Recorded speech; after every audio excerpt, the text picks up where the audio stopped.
Thunder Rolling in the Mountains by Scott Odell and Elizabeth Hall.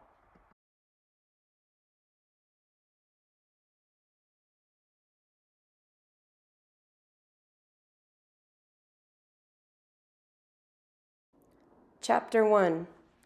That day we dug roots in Deer Meadow. Now we were riding fast for home.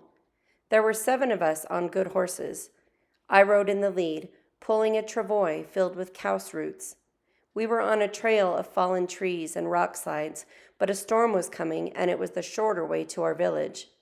I had not ridden the trail for many moons. It had changed a lot in that time.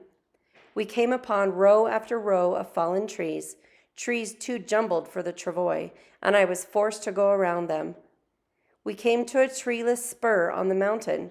A north wind blew down from Hawk's Peak. It was spring, but the peak was covered with snow, and the wind whipped the snow down upon us in wet clouds. It was hard to see the trail. "I am freezing, little lark," one of my cousins said. "I think we should go back and take the long trail." The other 5 riders, 2 of my cousins among them, agreed with her, but the girls sat on their horses and said nothing. "There's no hurry I know about," Little Lark said. "We told our mothers before we left to dig roots that we would be gone 3 suns. The 3rd sun is somewhere in the mist. It will be above us when we reach home." I gave her my blanket, and we rode on and left the mountain spur. The trail dipped down out of the wind into a place of tall grass and a winding stream. It was a beautiful meadow. I remembered riding through it at the beginning of winter when the aspen trees had turned to gold. The aspen trees were gone. Their branches were lying around, but the trees were gone. They had been sawed off close to the ground. I saw smoke rising at the far end of the meadow. It came from a cabin made from the aspen trees. We pulled up our horses and sat staring. The horses were nervous. They raised their heads and sniffed the air. We were more nervous than the horses. "What is it? Sound of running feet?" asked my friend Whitefeather. "White people," I said. "Indians do not build cabins." Many times when our chieftains talked, I heard them speak of the white people. They had not set foot upon our land, only on the land that belonged to a part of our tribe, those who called themselves Christians, those who had sold their land to the Big Father, who lived in a faraway place called Washington. The white people were called settlers, and they came to plant seeds, but mostly to dig gold out of the streams and the rocks. I cautioned my cousins and the other girls to ride at a trot and to keep their eyes to themselves. None of them had a weapon, but I carried a rifle. My grandfather, old Joseph, had given it to me more than 6 snows ago as he lay dying. Until my 14th birthday, 3 moons ago, it had hung in the lodge. Then I took it from its place, for I, Sound of Running Feet, was then a woman. In this short time, I had learned to use it. At first, it was too heavy to lift, and I had to prop it up on a branch or on my horse's back before I could shoot. Now I could handle it and shoot straight. My father did not like the rifle, but old Joseph had given it to me. It would be bad to speak against the gift now that old Joseph was dead. He could come back and make trouble. 3 children sat in the cabin doorway. When we rode by, they were as quiet as mice when an old owl is around. Our trail crossed the stream a short way beyond the cabin. A man and a woman with her hair piled on top of her head stood in the stream up to their knees. The woman was shaking a copper pan, letting the stream wash over it. The man kept filling the pan with dirt that a boy of our people brought him in a shovel. The woman kept working when she caught sight of us, but the man stopped. He was tall and thin and had a scraggly beard and a small bald head. He said something I did not understand, which the boy changed into our words. "He wants to know how you are," the boy said. I paused with the others, silent behind me, and did not answer his question. I said, "Ask the white man why he has built a cabin on land that he does not own." The boy I knew about. He showed Nimi Poo tattoos on the back of his hands. He had gone to the mission school near the Snake River at Lapwai, the place of the butterflies. His name was Stormcloud, and he had been mixed up in a murder. I asked him again. He looked at me with anger in his gaze before he spoke to the white man. The white man said, and Stormcloud changed his words. You Nez Perce own too much land. You can't use all the land, not half of it, not even a tenth of the land. You are a greedy bunch. The whites called us Nez Perce, although that was not our name. They said it meant hole through the nose. None of our people ever put ornaments in their noses, but when the whites decided something was so, nothing could change their minds. All of us were angry. We glared at each other. Then the man warned us not to send our warriors to talk to him. If you do, there'll be trouble, he said. My name is Jason Upright, and I have friends. I pressed my lips tight to hold back the words. Then I dug my heels into my pony's sides, and we all rode through the stream and across the meadow. There was a tall hillock at the bottom of the meadow covered with trees. As we came to the top, I jumped off my horse and took careful aim with my rifle at the pan Jason Upright's wife held in her hands. The shot made a big hole in the pan and tossed it high in the air. Our trail followed the winding stream and crossed it many times, so we had trouble with the travois piled high with cow's roots. We also came upon a bear, a grizzly bear, standing in the middle of the trail, eating berries from a juniper tree. He stretched up taller than I did, sitting on my horse. We waited at a distance until he had eaten all the berries he wanted, yet we reached home before the windstorm swept down from the mountains. Chapter 2. At dawn, the wind no longer blew from Hawk's Peak. It blew from all three of the towering peaks down upon our village. No fires burned outside that morning because of the wind. I went through the great lodge and divided the cow's roots we had gathered. I told my father about the white people who were living in a cabin on one of the creeks that fed Wallowa River, how they were digging gold. I said nothing about the hole I had shot in the woman's copper pan. They're the first, but more are on the way, he said. He often talked to me, for he had no sons. Unlike other girls in our village, I often talked back. We will stop them. Here we stand, I said. I felt angry when I thought of white people cutting the trees and planting wheat where our horses and cattle roamed. No, daughter, we're few and they are many. They're locusts and they'll devour us. Not if we stand and fight. If we fight, they will devour us all the quicker. My father turned his back, which meant that he would not listen to another word. His mind was made up. I do not like this wind, he said. It sounds like many horses running. Joseph, my father, son of old Joseph, was an honored chieftain of the Nimipu.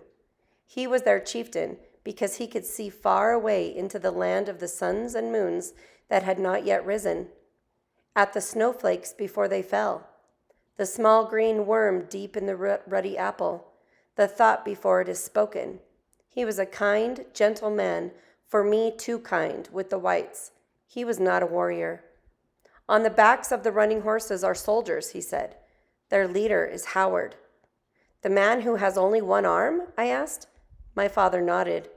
We were standing among some trees on the shore of Wallowa Lake. Waves piled up on the shore. Stout trees thrashed and bent. The mats around the bottom of the lodge flapped like birds ready to fly away. My father stood tall and broad-shouldered. He had black hair that he wore in 2 long braids tied with ribbons. He used to play games with me, but not anymore. Not since the white men had come to root gold from our hills and streams, and I had stood with those who would fight.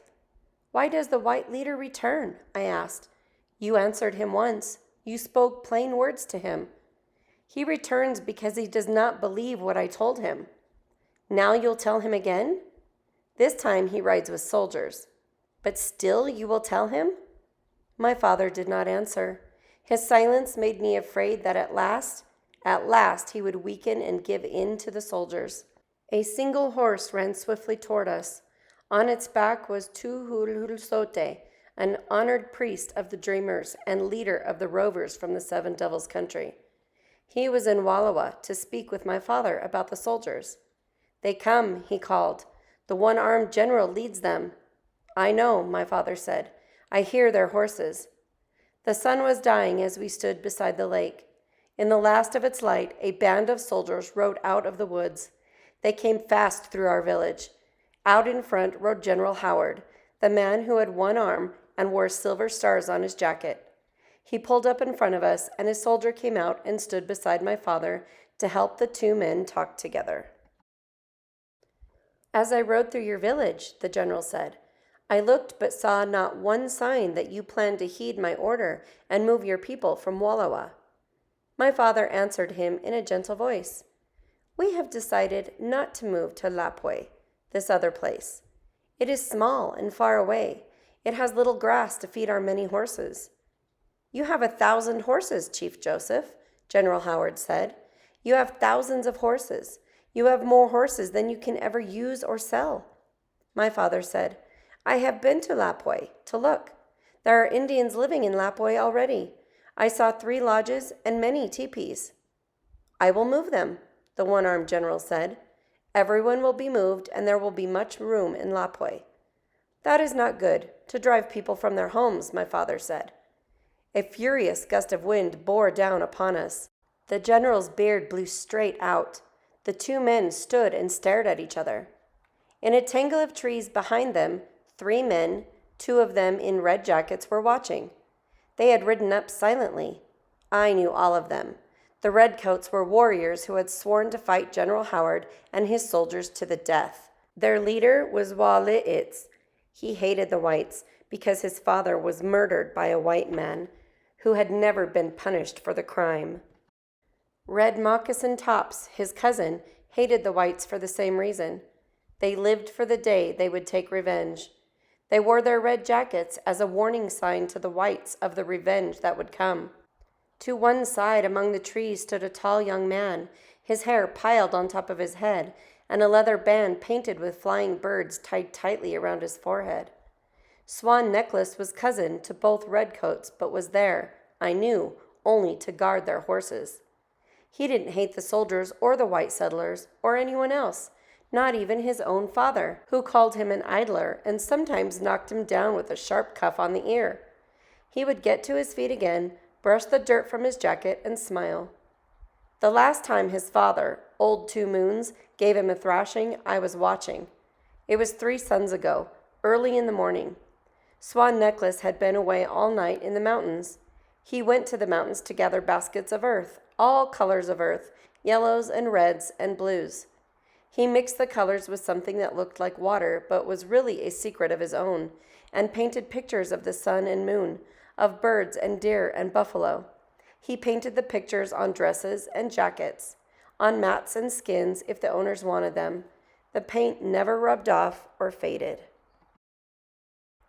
As soon as Swan Necklace slid off his horse the morning he came back from the mountains, his father grabbed the baskets of earth and scattered them on the ground. Listen, idler of all the hills and valleys and meadows in this realm of the living, he said, listen to me. His son listened and smiled a little, but more to himself than to 2 Moons. Death stalks the land of the wandering waters, his father said. We are surrounded by soldiers who are here to drive us from our homes or to kill us.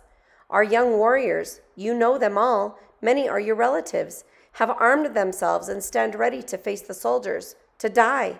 And here you come riding in from the mountains with dirt to paint pictures? He gave Swan Necklace a shove that sent him sprawling. He stood over him and said, I gave Red Moccasin Tops and Wali'itz the blankets from which they made their red jackets. Now I give them my son to take care of the horses. I have spoken to them. They will accept you as a horse holder.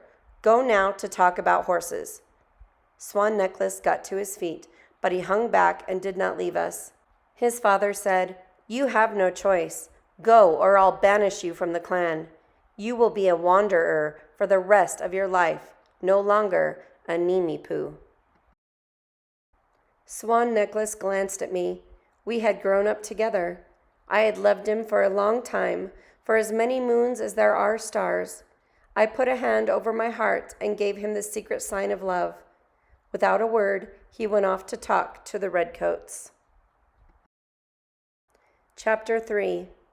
The wind swirled high in the treetops. The one-armed general let go of his beard. My father unwrapped the light folds of his blanket. The general said, "Tell me, chief of the Wallowa Nez Perce, one whose intelligence is praised by friends and enemies alike, tell me, do you believe that I have spoken to you before and speak to you now with two tongues?" "With one tongue only," my father said, "and I too speak with one tongue. Believe me when I say that we do not wish to move to Lapwai." "I believe you, Chief Joseph, so you must believe me. I say again to you and to your clan that you must leave Wallowa." My father thought hard. His mouth was closed tight and his hands were pressed across his chest. He glanced at the snowy peaks, at the blue lake, and at the green meadows fading with the sun. "You do not understand that Wallowa is my home, and you do not understand why." The general was not listening. He said something to one of his soldiers, who smiled, but my father did not notice. I noticed and held my breath in fear. "When I had lived on this earth for 10 snows," my father said, "in this beautiful place that surrounds us, I climbed that mountain." He paused and pointed to the mountain with both hands open. "High up, where I could look beyond in all directions. I made a bed on a stone. I had no water and no food. I closed my eyes. I put a pebble in my nose and a pebble in each ear to keep me awake. I floated far beyond the sky, far beyond this world. 5 suns I lay there, my stomach on the cold stone, my mouth burning with thirst. I began to wonder how many suns would rise before my guardian spirit came and spoke to me." The general still was not listening. My father went on.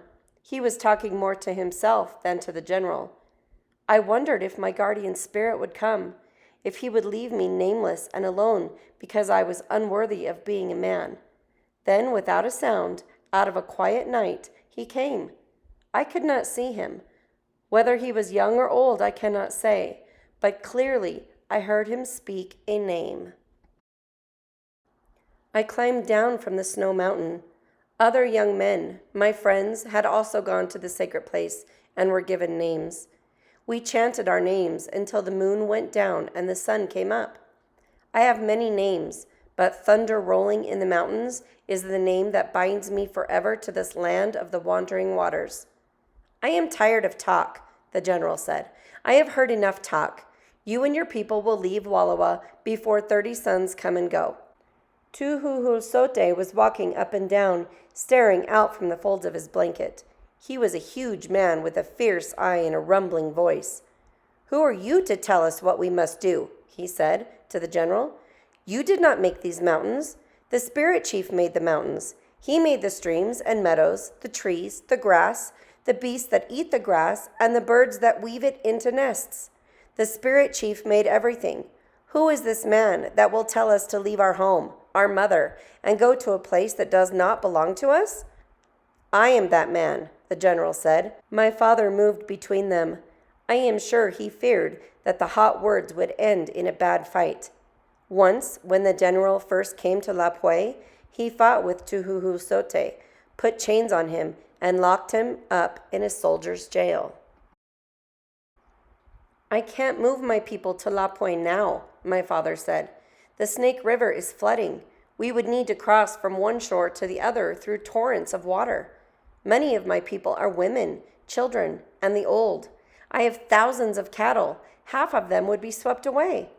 The general pointed a glittering sword at my father. "Listen," he shouted. "I have heard enough excuses. Now I speak my last words. If you have not moved your tribe from this place before 30 suns have risen and set, then I shall send soldiers with guns to drive you out." My father drew his blanket close about him. "I hear your words," he said. "I carry them to our people. In 30 suns we will be gone. There must be no blood." General Howard nodded his head. He did not smile, but there was a glint of pleasure in his eye. He motioned to a soldier.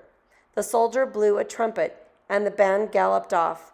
My father watched them cross the meadow, splash through the stream, and swiftly disappear. While we watched them and said nothing, I saw the redcoats scramble out of the bushes. Swan Necklace was waiting with their horses. He got on his own horse, and the 3 of them rode off. I knew where the redcoats were going. Swift as arrows, they would ride to the village and tell all they had heard. They would say that Chief Joseph had given in to the one-armed general. They would say that Tuhulhulsote had stood up to the general. Every word he had said would be said again. The young warriors would listen to my father, for they loved him, but they would not obey him. They would never leave Wallowa. They would follow Tuhulhulsote to death, if that is where he led them. This was good. The idea of being driven away by soldiers to a strange place far from the home I loved made wild thoughts flash through my mind. I saw myself riding into the soldiers' camp with a torch, setting fire to their tents. I saw myself take aim with my rifle and shoot a soldier from his horse. I saw another soldier running across the meadow, and I shot him too. Chapter 4.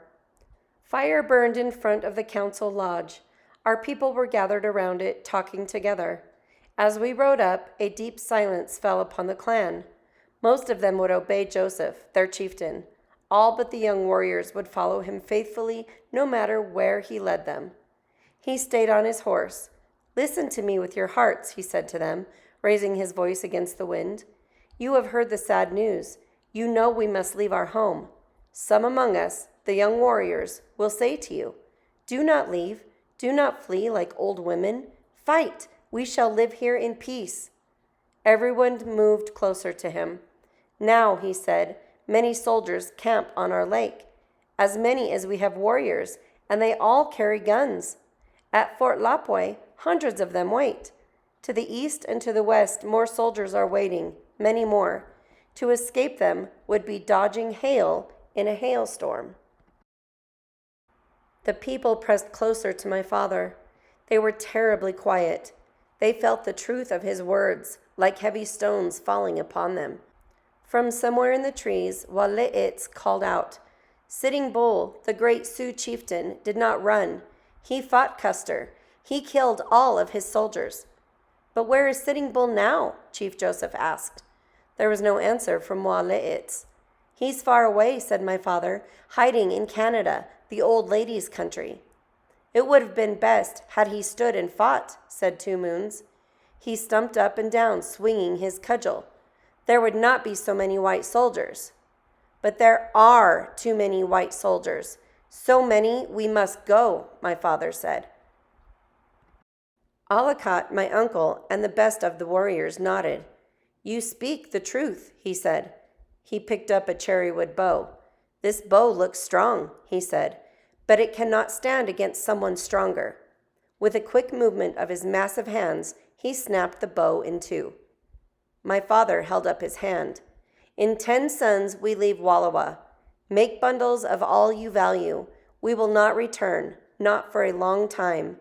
What you leave behind, white scavengers will steal." My mother looked sad. In a few weeks, she would have a child. She wanted her child to be born in our land of wandering waters. Many times she had said this. At my father's words, she sighed once, a deep sigh, but she made no protest. The people waited for my father to say more. When he was silent, they wandered off to the lodge. I heard no cries and no weeping. They had swallowed their tears. A moon came up and the wind faded away.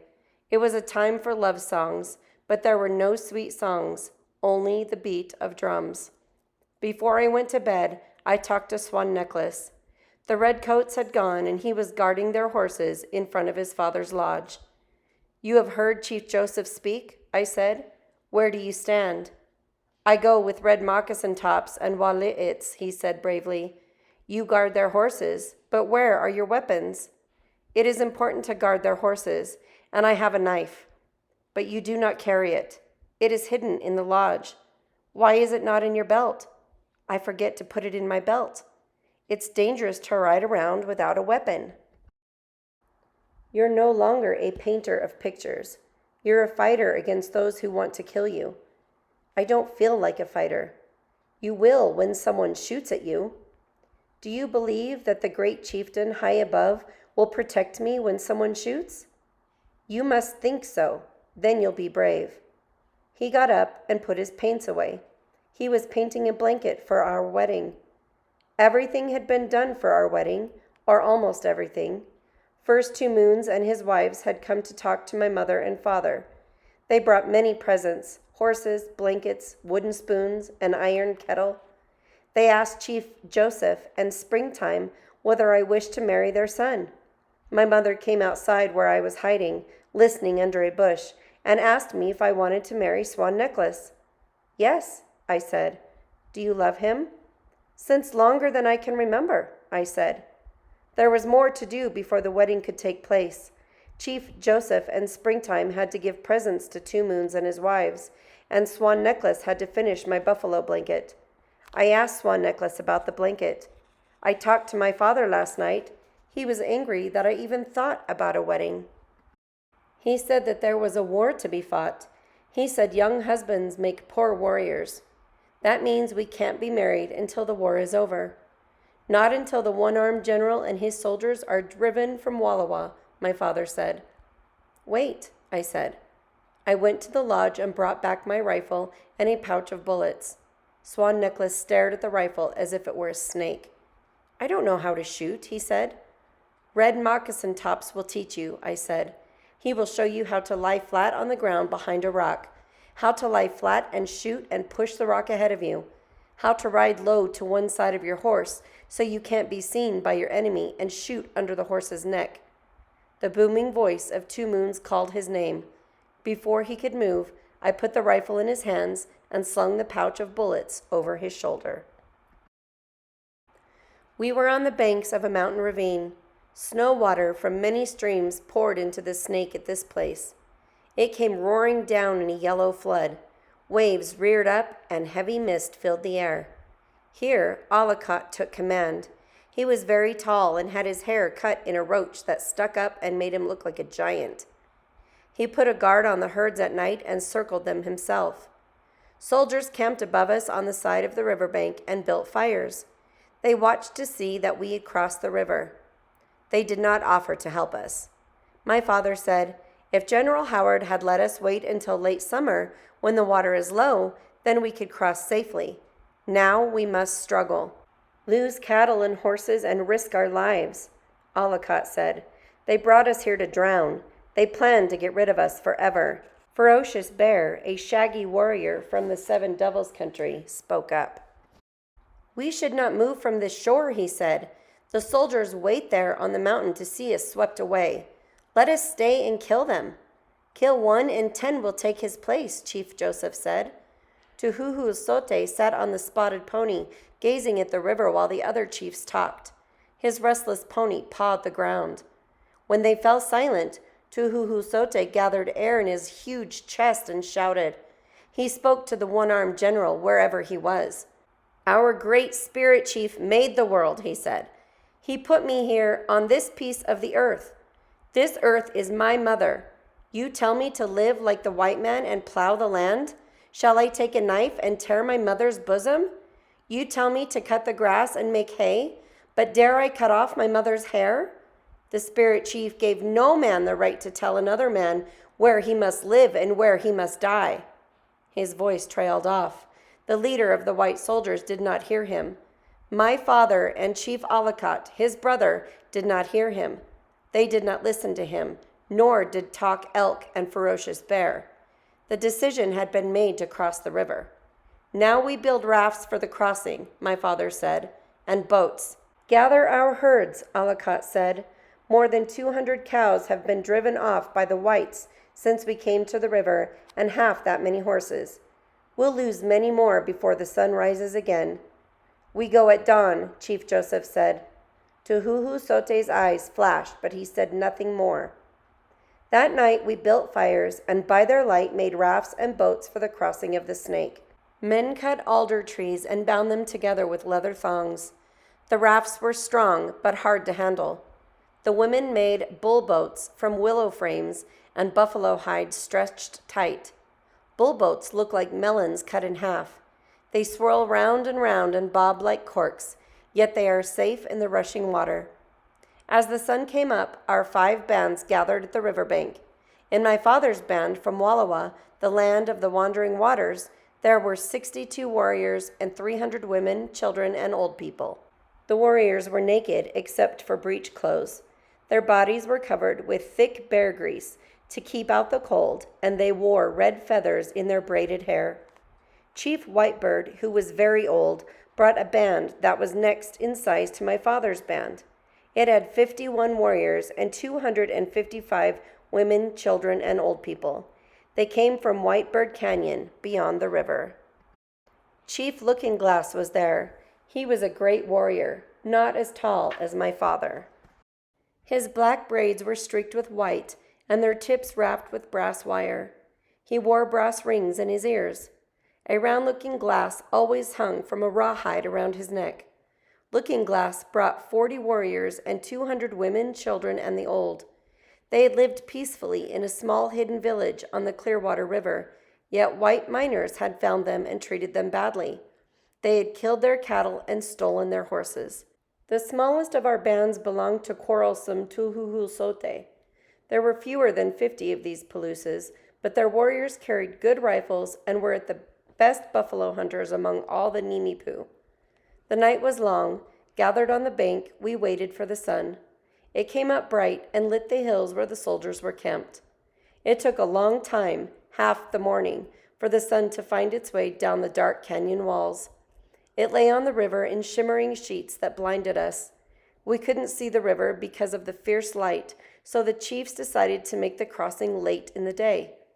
When the light changed, Aloud sent out riders to herd the horses close to the river. Chief Joseph stood at one end of the herd. Ferocious Bear stood in the middle, and Aloud on his big stallion stood at the other end. Aloud fired his pistol. The riders shouted. The frightened horses stampeded into the river and swam for their lives. All of them got to the far shore. The cattle were next. Warily, they walked into the shallows, but the riders forced them into the river. Half of the cows and all of the spring calves were lost. Aloud sent out rafts loaded with the things we had saved: clothes, ornaments, buffalo robes, lodge skins, packets of gold dust, bags of coos mush, dried berry cakes, kamas roots, and smoked meat and salmon were wrapped in deerskin. We lost only 2 rafts. The soldiers watched from the hill but did not offer to help. The sun moved down in the sky. In its rays, the rushing water sparkled like a river of jewels where Aloud gathered our people. The old women, the old men, and the children were placed on rafts and lashed down. Babies and cradle boards were strapped to their mothers' backs. One end of a stout rope was tied to the waist of a horseman, the other end to a corner of a raft. In this way, with a horseman at each corner and the horses plunging against the swift water while their riders clung desperately to their backs, our people crossed the river.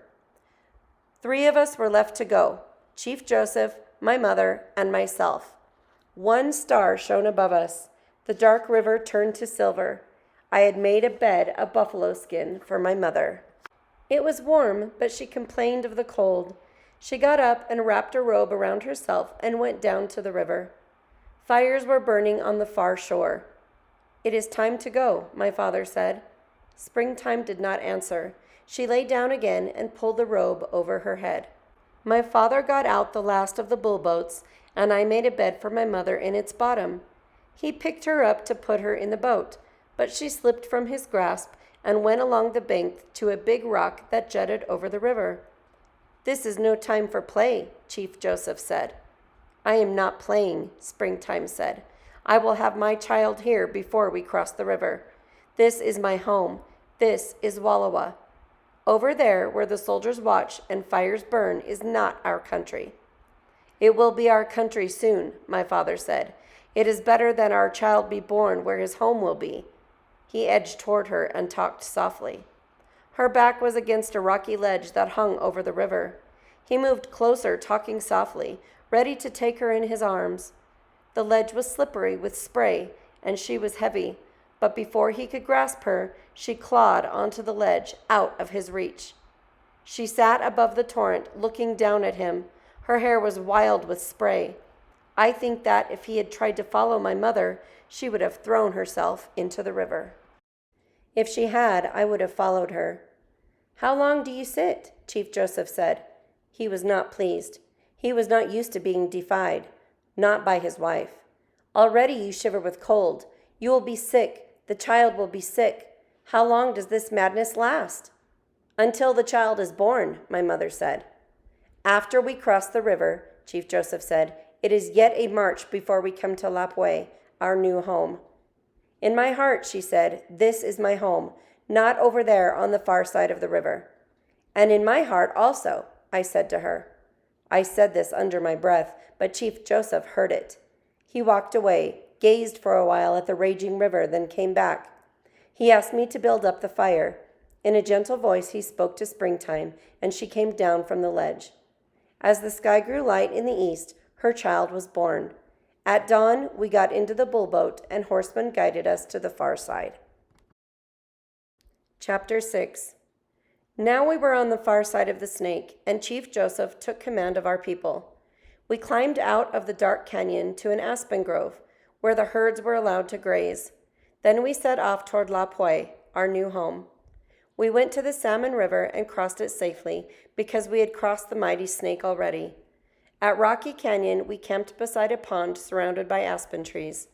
20 suns had risen and set since we crossed the big river. La Poille is near, Chief Joseph said. We can reach it with a short march and obey General Howard. But before we go, there'll be songs and dances, horse races and games to mark our last days of freedom.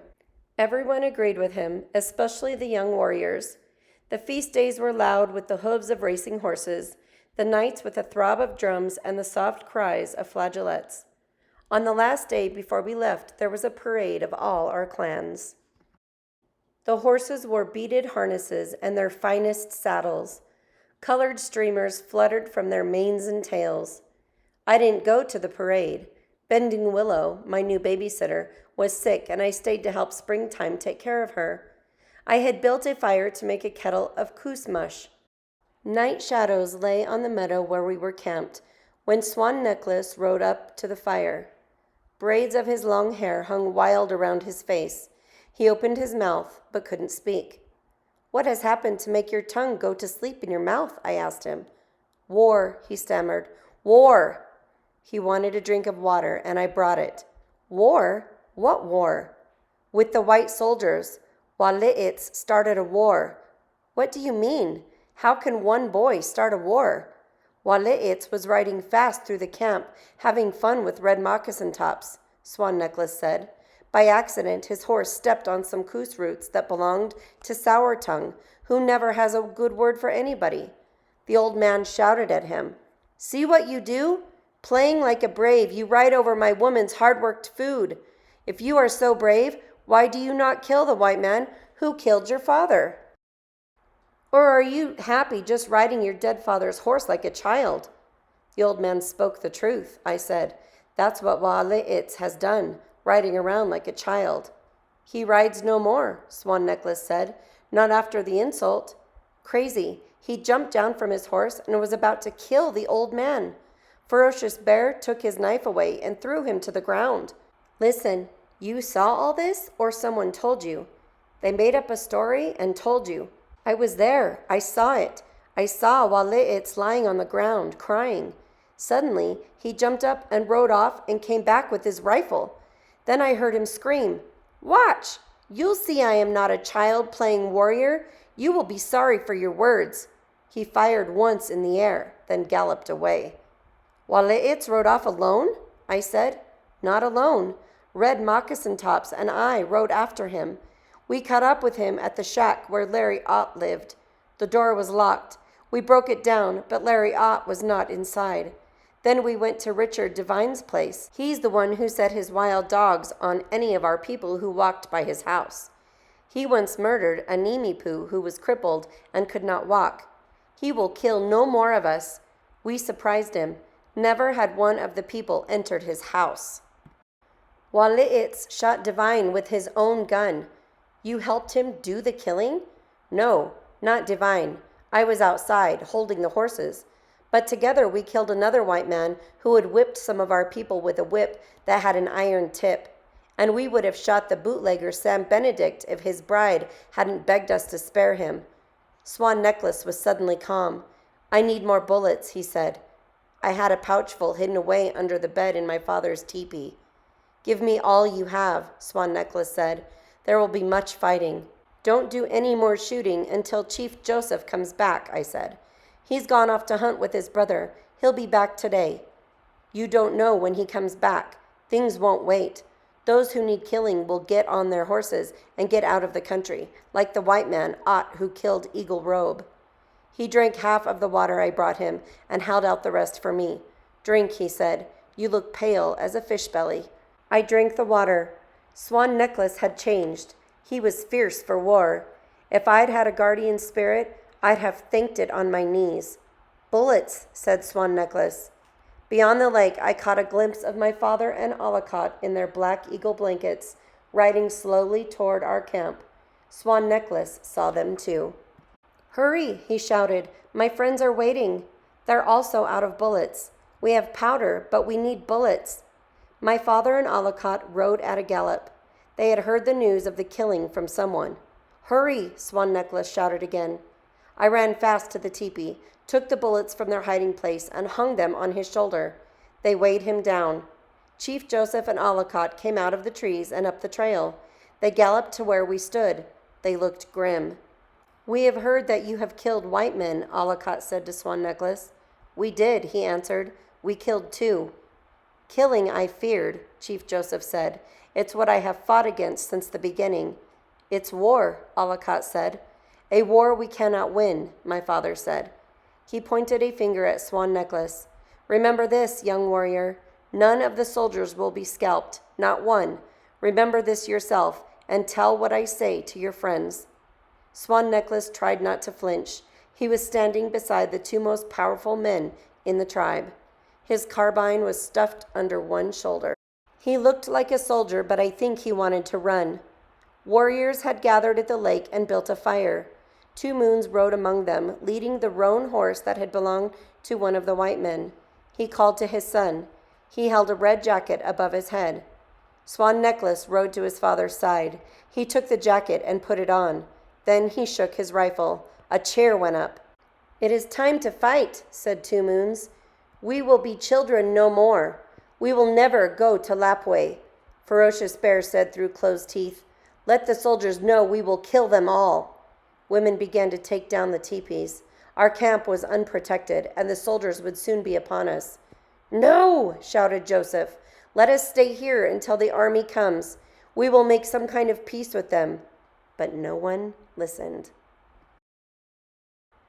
Chapter 7. That night our warriors were called. The old men and women packed their few things. At midnight we left our camp and started south for Whitebird Canyon, the home of Whitebird's band. At dawn on the 5th day, we came to the crest of a canyon of brush and rock. This was Whitebird Canyon, a place where we could stay while we decided whether to fight or flee. We knew the land and our chiefs thought it was the safest place to camp. If the whites follow, said Tuhuhulsote, we hide and shoot them down as fast as they come. Streams ran through the big canyon.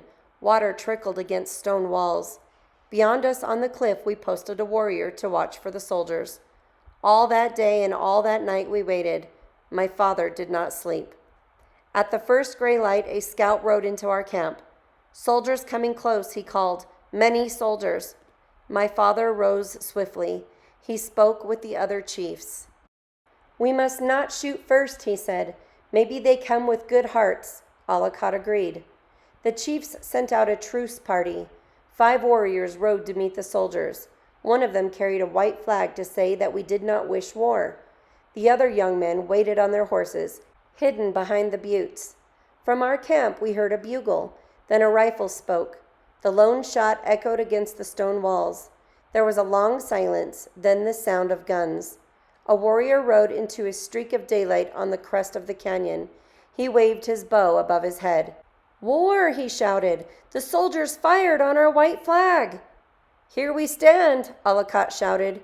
We go no farther. First we die, then we die again. Aloud, with his good plans and bravery in battle, was our most cunning chieftain. Chief Joseph disagreed. We should hide until night and then slip away. There are too many soldiers. They will kill half our family. My father always thought of his clan first.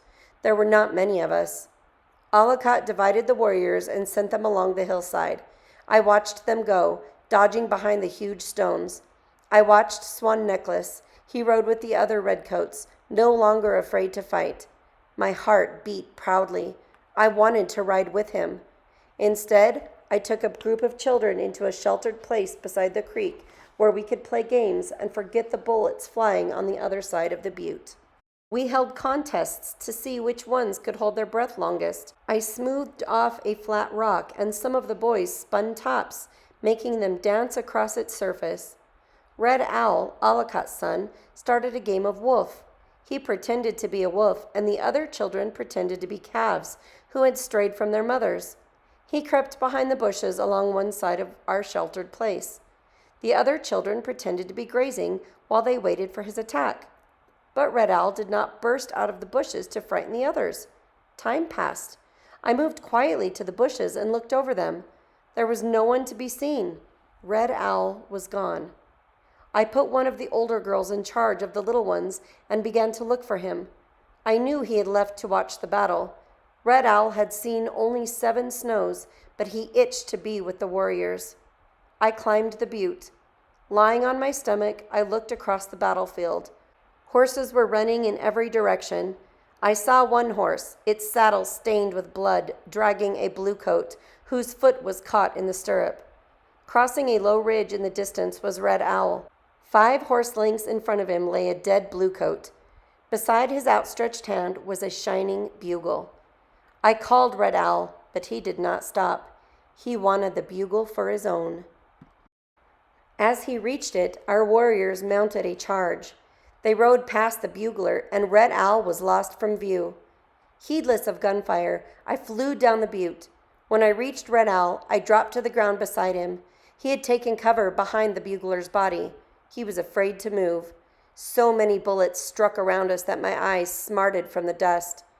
As our warriors' bullets and arrows found their mark, the battle moved away. The shouts and gunfire grew faint. Red Owl raised his head and grinned at me. The bugle was clutched tightly in his fist. I got to my feet and grabbed his arm. My heart still beat fast. "Foolish child," I said as my fear turned to anger. "You will be the death of us." His face grew solemn, and he was quiet as we walked back to the camp. He would not be so boastful in front of the others. It was bad enough that the children would admire Red Owl's daring. I did not want them to copy his pranks. At last the battle ended. We were badly outnumbered, but Alucard drove our warriors. He made them believe that they were truly fighting for their lands and lives and gods. None of our people was killed, and only 2 warriors were wounded. By nightfall, we had forced every bluecoat to flee, and 34 white soldiers lay dead upon the ground. There would be more battles with the bluecoats, Chief Joseph promised. They will follow us. We cannot hide. They will find us wherever we go. Looking Glass said that we must cross the mountains and travel to the land of the crows. Howard could not bring his big guns over the mountains. We could live in peace with the crows and hunt buffalo. The other chiefs agreed. My father was not happy. "This is your fight, not mine," he said. "I will look after the women and children and old men. You must keep the soldiers away." We left Whitebird Canyon and the beaten soldiers. I felt like singing. My pony stepped lively through the grass. Flowers were blooming under the oaks and huckleberries. I rode in the gray dust with the children behind all the old people. I made a doll for my baby sister with a piece of soldier's shirt. The youngest Joseph, nephew of old Joseph, had found a soldier's knife and was chasing Red Owl. My small cousin had a pair of soldier's heavy boots and asked me to cut off their tops and make a purse out of them. Beside me rode White Feather, who had watched me shoot the copper pan from the white woman's hands. She was a year older than I. "Are you pleased?" she asked. "The warriors have won and your father has lost." "I am pleased," I said. "We have beaten the bluecoats. If they follow us, we will beat them again." There was a whoop from the children. Young Joseph had caught Red Owl and was sticking him in the chest. I took the knife away from him, and when I came back, Swan Necklace was riding with White Feather. My pony fell in beside them. "Were you frightened?" I asked Swan Necklace. Just at first, he said. Then I knew that my guardian spirit would keep me safe. Waleits and red moccasin tops rode beside me. We charged the soldiers. 2 Moons and the other warriors followed. Many of them had only knives or bows. His eyes sparkled as he told of the battle. The bullets sang like bees around us, but no one was hit, he said. We hung to the side of our horses, where the bluecoats could not see us, and shot from beneath the neck. Our guns and arrows found their mark. The soldiers stopped shooting. Their horses went wild and tossed them to the ground. They dropped their guns and ran for their lives. I clapped my hands with joy. I have plenty of bullets now, said Swan Necklace, and all the warriors have rifles. The soldiers won't need them anymore. Chapter 8. We fought the white soldiers again on the banks of the rushing Clearwater. This time, many bluecoats died, and we lost 4 warriors. 6 other of our young men were hit, but only one had a bad wound. A soldier's bullet went in the back of his shoulder and came out through his chest. He was shot when he rode his horse close to the bluecoats to show he was a brave man, but he was strong and continued to fight. More than a moon had passed since the battle at Whitebird Canyon. The soldiers still followed, but we moved fast, so fast we had to leave our cattle behind. Looking Glass took us out of the valley and high into the mountains. We traveled toward the rising sun and the country of the crows. The way was hard. Spruce, hemlock, and pine grew close. The trail was narrow and dark. It twisted up the steep mountainside. Boulders choked the path, and sharp rocks cut the horses' feet. Trees felled by spring storms blocked the way. At night we camped. We lived on roots we dug from the ground and bark we peeled from the trees. When cooked in water, the bark made a soft mush that filled the stomach. Some nights we went to bed hungry. The ponies grazed on the bushes and stiff wire grass. 5 of our warriors stayed behind to scout the back trail for soldiers. The redcoats scouted the trail ahead. My heart was with them, but I helped dig roots, pound bark, and care for the children. Bending Willow now smiled when lifted from her cradle board. It rained every day. As we neared the top of the path grew steeper. Here it was so narrow that we had to get off our horses and lead them. We pressed against the mountain, moving slowly along the edge of the cliff on a carpet of pine needles. Far below us, a stream wound between rock walls. The trail was slippery, but none of our ponies stumbled. At last we reached the summit and started down the other side of the pass.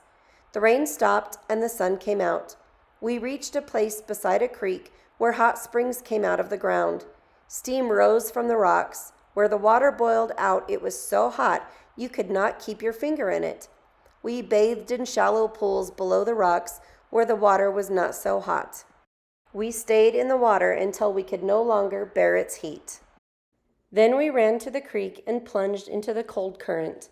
The water washed away our weariness. That day our teepees stood in the high grass. Bushes that grew here made good tea, and we gathered leaves to take with us. There were so many fish in the stream that we called it Salmon Creek. We would have a good meal that night. Water lilies grew in small ponds nearby, and after I washed my hair, I twisted a white flower into each braid. I thought the lilies would make a pretty design for moccasins. As I thought about where I could get some soft deerskin and porcupine quills, the redcoats rode noisily into camp. Waleits drew up beside the men who were mending bridles. "Soldiers in front of us," he said. He was out of breath and had to rest between words. "Building fort. They will head us off." Swan Necklace rode to my side and slipped off his horse. "There is danger," he said. He drew me close to him. "The soldiers know our camp. They have drawn logs across the trail so that we cannot pass. They are building a fort. We may have to fight." "This time I will fight too," I said. "There are many guns now. I know how to shoot." Swan Necklace shook his head. "Your father would never permit it," he said. "Fighting is for warriors." He forgot that only 2 moons ago he had been a painter and I had possessed the gun. He never spoke of his colored earths now, and he had not painted on our marriage blanket since we left Wallowa. "Fighting is for those who would stand against the white soldiers," I said. Before I could say more, the chiefs left the camp to meet the soldiers. taking the redcoats with them. Looking Glass, Whitebird, and Chief Joseph rode in front. My father carried a white flag.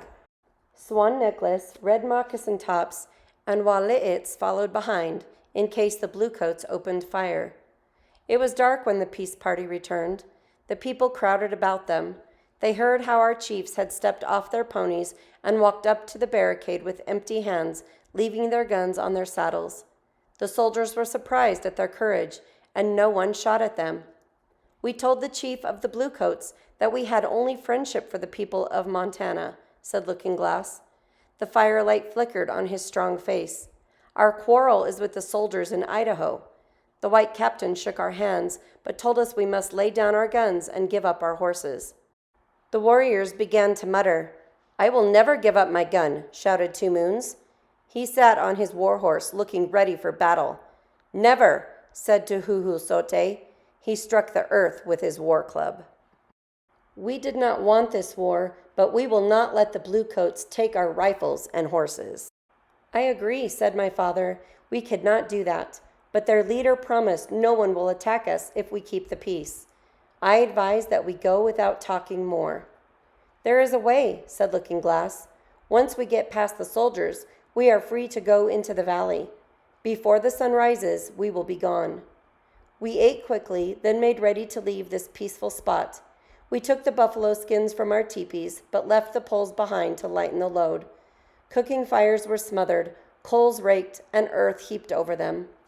The long line of horses moved away from Salmon Creek. We climbed the steep hill on the northern slope of the canyon, went around the soldiers, and soon were high above the barricade.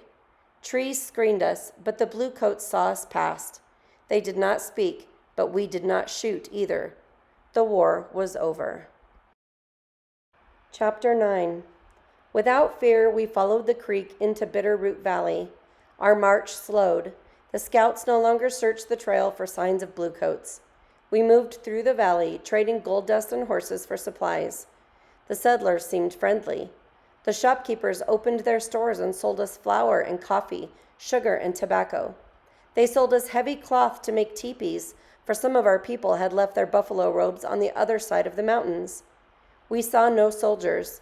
As we rode along, settlers waved at us and wished us well. Yet my father's heart seemed to grow heavier with each step of his horse's hooves. We were moving farther and farther from the land of the wandering waters. Digging my heels into the sides of my spotted pony, I rode to his side. His eyes looked at the line of trees where the sky met the earth, but he did not see them. There was pain in his gaze.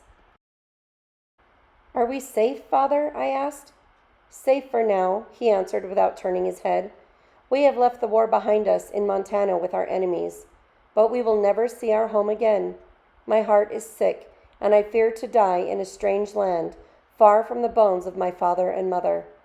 We can still fight, I said. The blood of our people has been shed, and the young men are ready to die in battle. My words made him look at me. Do not talk like that, he said. The white settlers are like the sands of the river. No matter how many we kill, more come. Our warriors would die, and so would many of those who do not fight. And who would care for our women and children when the warriors are dead? They would still be far from home. We must protect our women and children, even if it means we are strangers in the land. His mouth made a straight line. His words came like a sigh. We will go on to the land of the crows, he said. There we can hunt buffalo and replenish our herds. The Bluecoats do not bother the crow. At first I was sad. Then, like a ray of sunlight, a thought came into my head. If the war was really over, Two Moons would let the marriage go forward. I began to feel happy. When we reached the crows, Swan Necklace could find colored earths and paint our marriage blanket. Then we could have our own teepee. When my father felt better, I would speak to him about it. I dropped back to ride with the children. I showed them the squirrels scampering up the trees and leaping from limb to limb. I pointed out the hawks that hung high in the sky and the woodchucks sitting beside their holes. I called out when we passed patches of ripening blackberries. I told them about the wires strung on poles beside the trail. See the silver wire, I said? It talks all day and night. It sings like a lark, sending the settlers words from one town to the next. The children's laughter rang out for the first time since we left Salmon Creek. They did not believe that a wire could send talk across the miles. I found it hard to believe myself, but my father had told me about the click-clack. He said that the clicks ran through the wire like evil spirits, telling the one-armed general which trails we took and where we camped each night. Swan Necklace joined us. We rode side by side, our legs touching. I looked at Swan Necklace and thought about our marriage, and my cheeks turned scarlet. To hide my embarrassment, I told the children stories about Coyote, the trickster with magic powers. One of their favorite stories was about the time Coyote created the tribes. One summer, in the days before there were people, Coyote learned that a fearsome monster was eating all the animals. Coyote went to the river where the monster lived and let the terrible creature eat him, too. Once Coyote was inside the monster's belly, he started a fire. With a stone knife, he cut the monster's heart from its body. As the monster lay dying, Coyote slashed open its belly and freed all the animals. Coyote cut the monster's body into pieces and flung them across the land. Each piece of bloody flesh became a tribe. One piece became Flathead, another became Crow, another Sioux, another Assiniboine, another Blackfoot, another Kootenai, another Bannock, another Cayuse, another Paiute. All the pieces were gone when Fox told Coyote that he had forgotten to throw a piece of the monster in the land beside the river where he had killed it. Coyote picked up the monster's heart and sprinkled the land with its rich blood. The drops of blood became Nimipu, the real people. Coyote never threw away the monster's heart and liver. To this day, you can see them, 2 huge stone mounds in the center of our country. Another time, Coyote and Black Bear got into a ferocious argument. Coyote was busy fishing when the argument started. He became so angry that he marched out of the river and threw his fish net way up the hill. Then he grabbed Black Bear by the scruff of the neck and shook him hard, saying he'd teach the bear not to bother him while he was fishing. He picked up Black Bear and threw him against the hill on the other side of the river, using his magic powers to turn the bear into stone. And there they remain to this day, high above the Clearwater, the net on one bank of the river and the bear on the other. I told stories until the shadows fell and we came to a halt. We had been in the valley for 10 suns. Chapter 10. We had come to a second vast valley of brush and willows and tall white trees. A clear stream ran silently from one far shore to another, a day's slow journey on horseback. Blossoms were scattered through the tall grass waving beside the water. We were tired from our long travels, and the old people stumbled at every step they took. But the redcoats strode through the camp with their chests out and their red jackets taunting those who would dare to stop them. Looking Glass said we would stay at this place for 3 suns. Here we would cut teepee poles and let them dry. Birch trees with tall, smooth trunks grew everywhere along the shores. They were the best trees for teepee poles. Our women cut down stacks of the saplings, peeled them clean, and set them out to dry in the sun. Without them, we would have had to sleep beneath the stars. We would need the poles during the rest of our flight.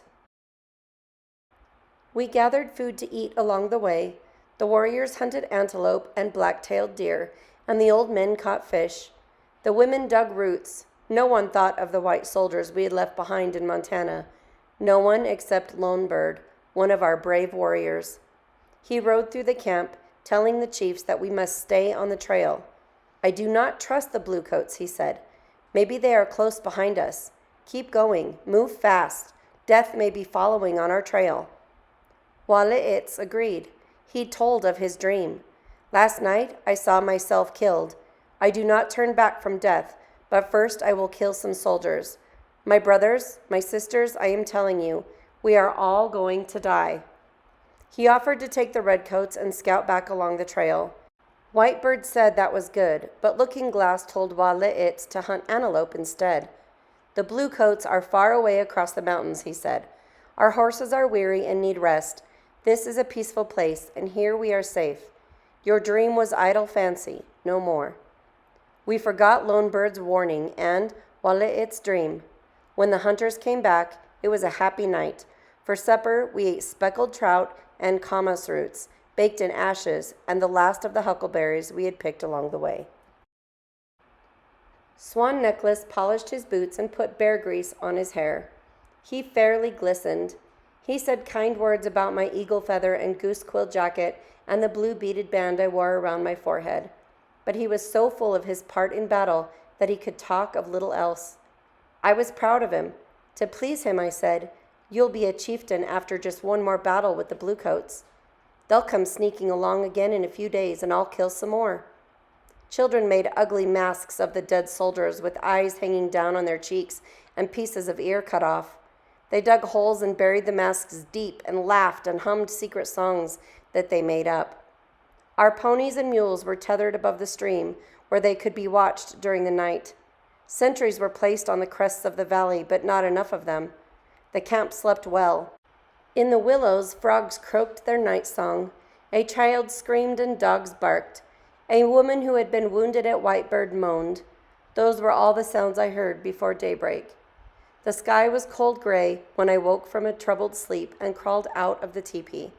I had picked up a pot to fill with water for the morning meal when the first shot crossed the stream. It came from a tree close behind me. Waleitz, wrapped in his long red coat, had gone out to see that the herd was still safely tied up. He marched along the shore with a warrior's step. A second bullet struck him in the back and knocked him down. He was the one who had killed Richard Devine and started the war, and the enemy knew it. Waleitz crawled to the stream. He was falling in the water when his wife came out of their teepee. She was heavy with the child she would bear him and walked slowly. She caught him in her arms and held him until he gave one long gasp and was dead. The man who had killed Waleitz stood over her, saying something I could not hear, putting bullets in his smoking gun. The next bullet struck her in the chest. She staggered but made no sound. Somehow she got the gun from him and took careful aim and shot him in the face. Then she sank to the ground and died. My father lurched from his bed and ran outside. He thrust my baby sister into my arms. The air was filled with shouts and war whoops and the cries of children, cut through by the sound of shooting. Bullets tore through the camp like hailstones. Fires burned along the shore from one teepee to another. Women with their children clutching their skirts and babies on their backs ran out of the teepees screaming. My father told them to leave the stream and hide on the hillside in the brush. By this time, all the teepees were burning. My mother ran out with her braided hair on fire. Some of the women tried to hide in the stream, but it was too shallow, and their heads stuck out of the water. Soldiers shot at their heads and killed all except a child who was able to crawl along the bottom and grasp some willows along the shore. Our warriors drove the soldiers back across the stream and through the willows. Then Looking Glass gathered our warriors and scattered them through the bottom between the stream and the far hills. They dug pits, set up carbines, and built rock walls high enough to shoot over and not to be shot at by the soldiers. Their guns were not new, and their soft bullets got stuck in the barrels and the barrels exploded. They had no food, and it was hard to reach the stream without being shot. Yet from the hour Looking Glass put them in the pits, they fought until the gun barrels melted. At nightfall, Chief Joseph went to the dirt pits and counted. He found 31 of our people dead and 26 badly wounded.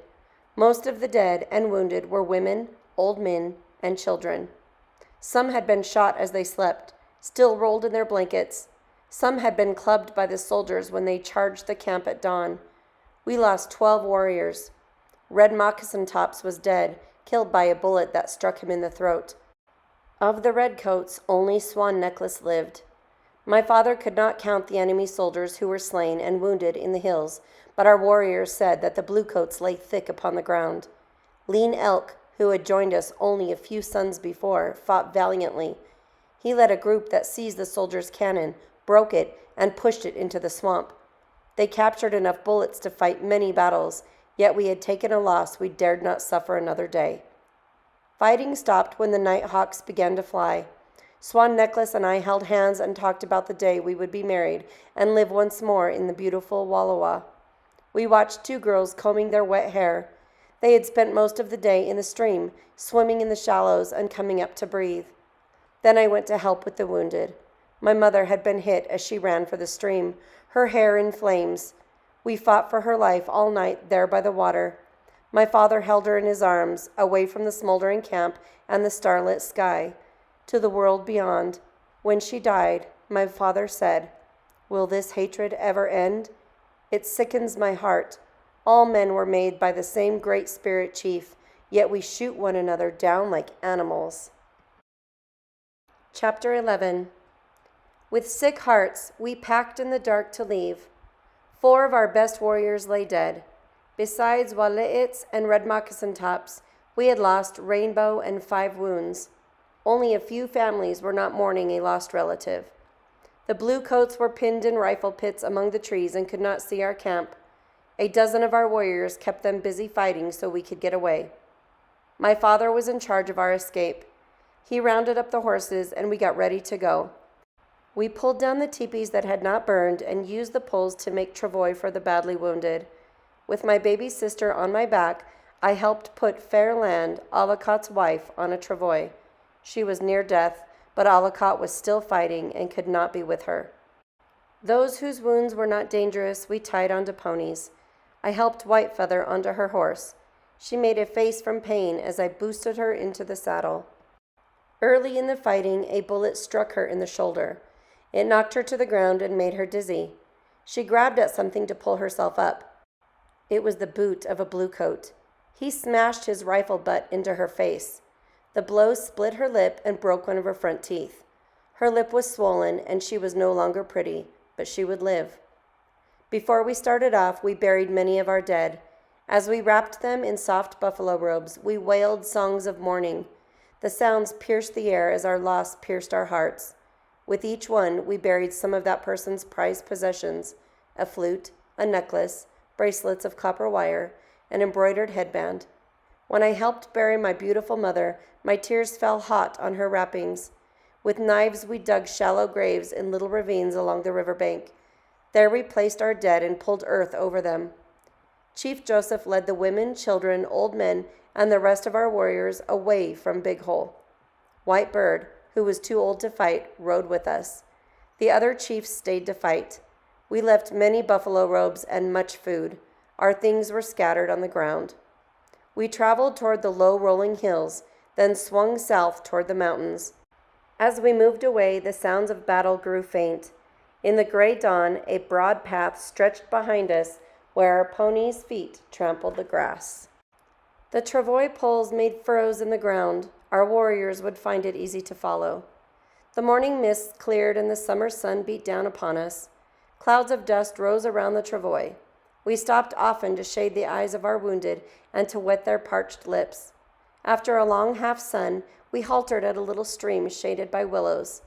The sun was still in the sky, but our wounded could travel no farther. That night, Fairland died. My father held her hand as she died, and he grieved with me. We grieved for my mother, too. As the spirit of Alucot's wife entered the afterworld, we saw my mother die again. My father sighed deeply. "We never make war on women and children," he said, "but the bluecoats kill our women and children first. This is a shameful way to fight." The war no longer stirred me. Before this, we had beaten the bluecoats with little trouble. Few of our people had been killed, but now we lost many. My heart was wrenched out of me. I feared for Swan Necklace, and I feared for my people. But I could not think about my fears. Bending Willow cried for my mother and for my mother's milk. I fed her soft mush, but she spat it out and cried harder. Then Dear Woman knelt by my side. Her baby had been killed by the bluecoats. She picked up Bending Willow and held her close, letting her drink the milk that her own baby no longer needed. We slept little that night. There were many wounded to care for. I carried water, changed bandages, and fed chemist mush to those who could eat. I comforted those who cried out in pain. In the morning, as we were packing the horses, the warriors rode into camp. Swan Necklace was safe. "Do not fear for me," he said. "Bullets cannot kill me as long as I have my war whistle." When he went into battle, he sounded his war whistle. It was made from the wing bone of a crane, and its piercing cry called Swan Necklace's guardian spirit to protect him. "Red Moccasin Tops lies dead," I answered. His guardian spirit protected him only from wounds on his body, said Swan Necklace. He was shot in the throat. And Walaitz, and Rainbow, and all our other brave warriors who lie dead? Perhaps Walaitz was shot before he could pick up his charm of weasel skin and raven feathers, said Swan Necklace. Rainbow's guardian spirit protected him in battle only after sunrise. Then he could walk among his enemies. He was struck while the sky was dark. I wondered at his words and prayed to the great spirit chief to protect him. We buried Fairland with her elk-hide dress that she wore on feast days and a shell necklace from the land of the great waters. We wailed songs of grief for her. Before we left our camp, the war council met once more. Looking Glass was in disgrace. He had failed the people. We have traveled too slowly and have been too careless, said Whitebird. We cannot fight again. If we kill one soldier, 1,000 will take his place. But if we lose one warrior, there is no one to take his place. The council heard his words and chose a new leader. It was Lean Elk, a young warrior with a tight mouth and burning eyes. At noon, he sent us south with his burning gaze. Chapter 12. Lean Elk kept us on the move. Warriors rode at the head of our band and in the rear. The women, children, and old men rode in the middle with our extra horses. We were on our ponies before daybreak and traveled until the sun was halfway up the sky. Then we stopped to cook a meal. The ponies grazed while we rested. Then we got back to the saddle and traveled again until long after dark. Each sun we journeyed far. More of our wounded died. Gray Eagle, the father of White Feather, died after 3 sons. One old woman who had been hit in the belly stayed behind to die alone. She said she could go no farther on a travois. I believe that she felt she slowed our march and endangered the tribe. We laid her in the shade of a willow and left food and a bottle of water beside her. We crossed the mountains and turned again toward the rising sun. When we rested, we talked. People talked against the whites and agreed that they were all enemies. Settlers from the Bitterroot Valley had fought beside the soldiers at Big Hole. The same people who had smiled at us and sold us sugar had killed our women and children as they slept. Anger ran deep through the camp. When our scouts stole horses from the ranches we passed, no Nimi-Poo said a word against them. The horses we took could not be used by the soldiers who came after us. On one raid for horses, the warriors killed 3 men on a ranch, but our warriors obeyed Chief Joseph. They did not scalp the dead men. Instead, they covered the bodies with blankets. They took no money, only cloth to bandage our wounded. One morning, scouts warned that soldiers were nearby. The one-armed general and his men were at the place we had camped last night, between 2 clear streams filled with trout. There was a shade from cottonwoods and willows and deep grass for horses. The soldiers stopped there to rest. The chiefs called the warriors together. If the general has no horses, the bluecoats cannot ride, said Lean Elk. If he has no mules, the general will have no wagons. Without wagons, he cannot follow us. Tonight, we steal his herds. That day, we rested in the camas meadows. The camas blossoms had faded. The roots were still small, but we gathered enough to feed us for many suns. Some we ate raw, the rest we dried. We would mix them with huckleberries and shape them into cakes. The cakes were easy to carry on our horses. While we worked, the chiefs planned the raid. After the sun had dropped behind the mountains, the warriors went out in 3 bands with Aloud, Looking Glass, and Tuhuhu Sote as leaders. Swan Necklace and 2 Moons rode with Aloud. When the raiding party left, I slipped out and climbed on my pony. I did not tell my father. I knew he would forbid me to go. Beneath a half moon, the warriors rode, swift and silent in the night. I rode behind them, careful to stay back so they would not hear me. As we neared the soldiers' camp, the horses slowed. I watched as the warriors rode among the tethered animals and cut their hobbles. They had worked for only a few minutes when a soldier called, "Who are you there?" A shot rang out. One of our warriors had fired his gun. It alarmed the soldiers. They began shooting. A bugle sounded. The warriors yelled and waved buffalo robes to make the herds run. Then they pulled back, firing over their shoulders as they rode away. Before they left, one of the warriors grabbed a blazing stick from a fire and set the wagons ablaze. General Howard was left with piles of ash. Suddenly, there were wild screams and a herd rushed past, plunging through the mist. Ollicott caught the animals with his fast riders and turned them back toward our camp. Stampeding animals were all around me. The great spirit chief must have been watching, because the animals parted and made a river on each side of me. I could feel their hot breath, but as they pounded past, they did not even brush my legs. Swan Necklace rode by with several horses. He did not see me. After he had passed, he fired his rifle and snapped a whip over their backs. The horses screamed and ran in among the herd. A powerful hand grabbed my arm, the fingers pressing so hard against the bone that I winced. A cold knife blade touched my throat. A gruff voice said, "Who is here?" It was Tuhuhu Sote. "It's sound of running feet," I whispered. My mouth was dry with fear. "Ah," he said in disgust, "you are going to get yourself killed." He dropped my arm and put the knife back in his belt. Tuhuhu Sote snatched my pony's reins, then rode off after the stampeding herd, dragging me behind him. Before we had ridden far, the darkness faded. In the first gray light, we saw that he had captured only 3 horses, but we had taken all of the general's mules. We had no time to talk about the raid. The soldiers were close behind us. Half of the warriors slid off their horses and made ready to fight. The rest of us rode on with the mules. Tuhuhu Sote dropped the reins of my pony and slapped it on the rear. "Get back to camp," he shouted, and turned to join the warriors who crouched behind rocks. Not long after we had reached Camas Meadows, the rest of the warriors came riding in. They were in high spirits. Only one had been struck and his wound was light. The bullet had skimmed his arm. It left a bloody path but did not stop him from joining in the feast. His hurt was so small that the warriors gave him a new name, Little Wound. It was the happiest time for us. Our warriors sang and the old people crooned songs they had forgotten. We had taken a small revenge against the one-armed general. It gave him shame. A new spirit ran through the camp, some of the same spirit we had before the white general came. We had beaten his soldiers in the battles for the Clearwater and Whitebird Canyon. "We beat them again," Ferocious Bear said. He sat on his spotted pony and shouted to everyone in the camp, to the lame and to the women who could only weave baskets and gather camas root. At last he went to our last redcoat and put a heavy hand on him.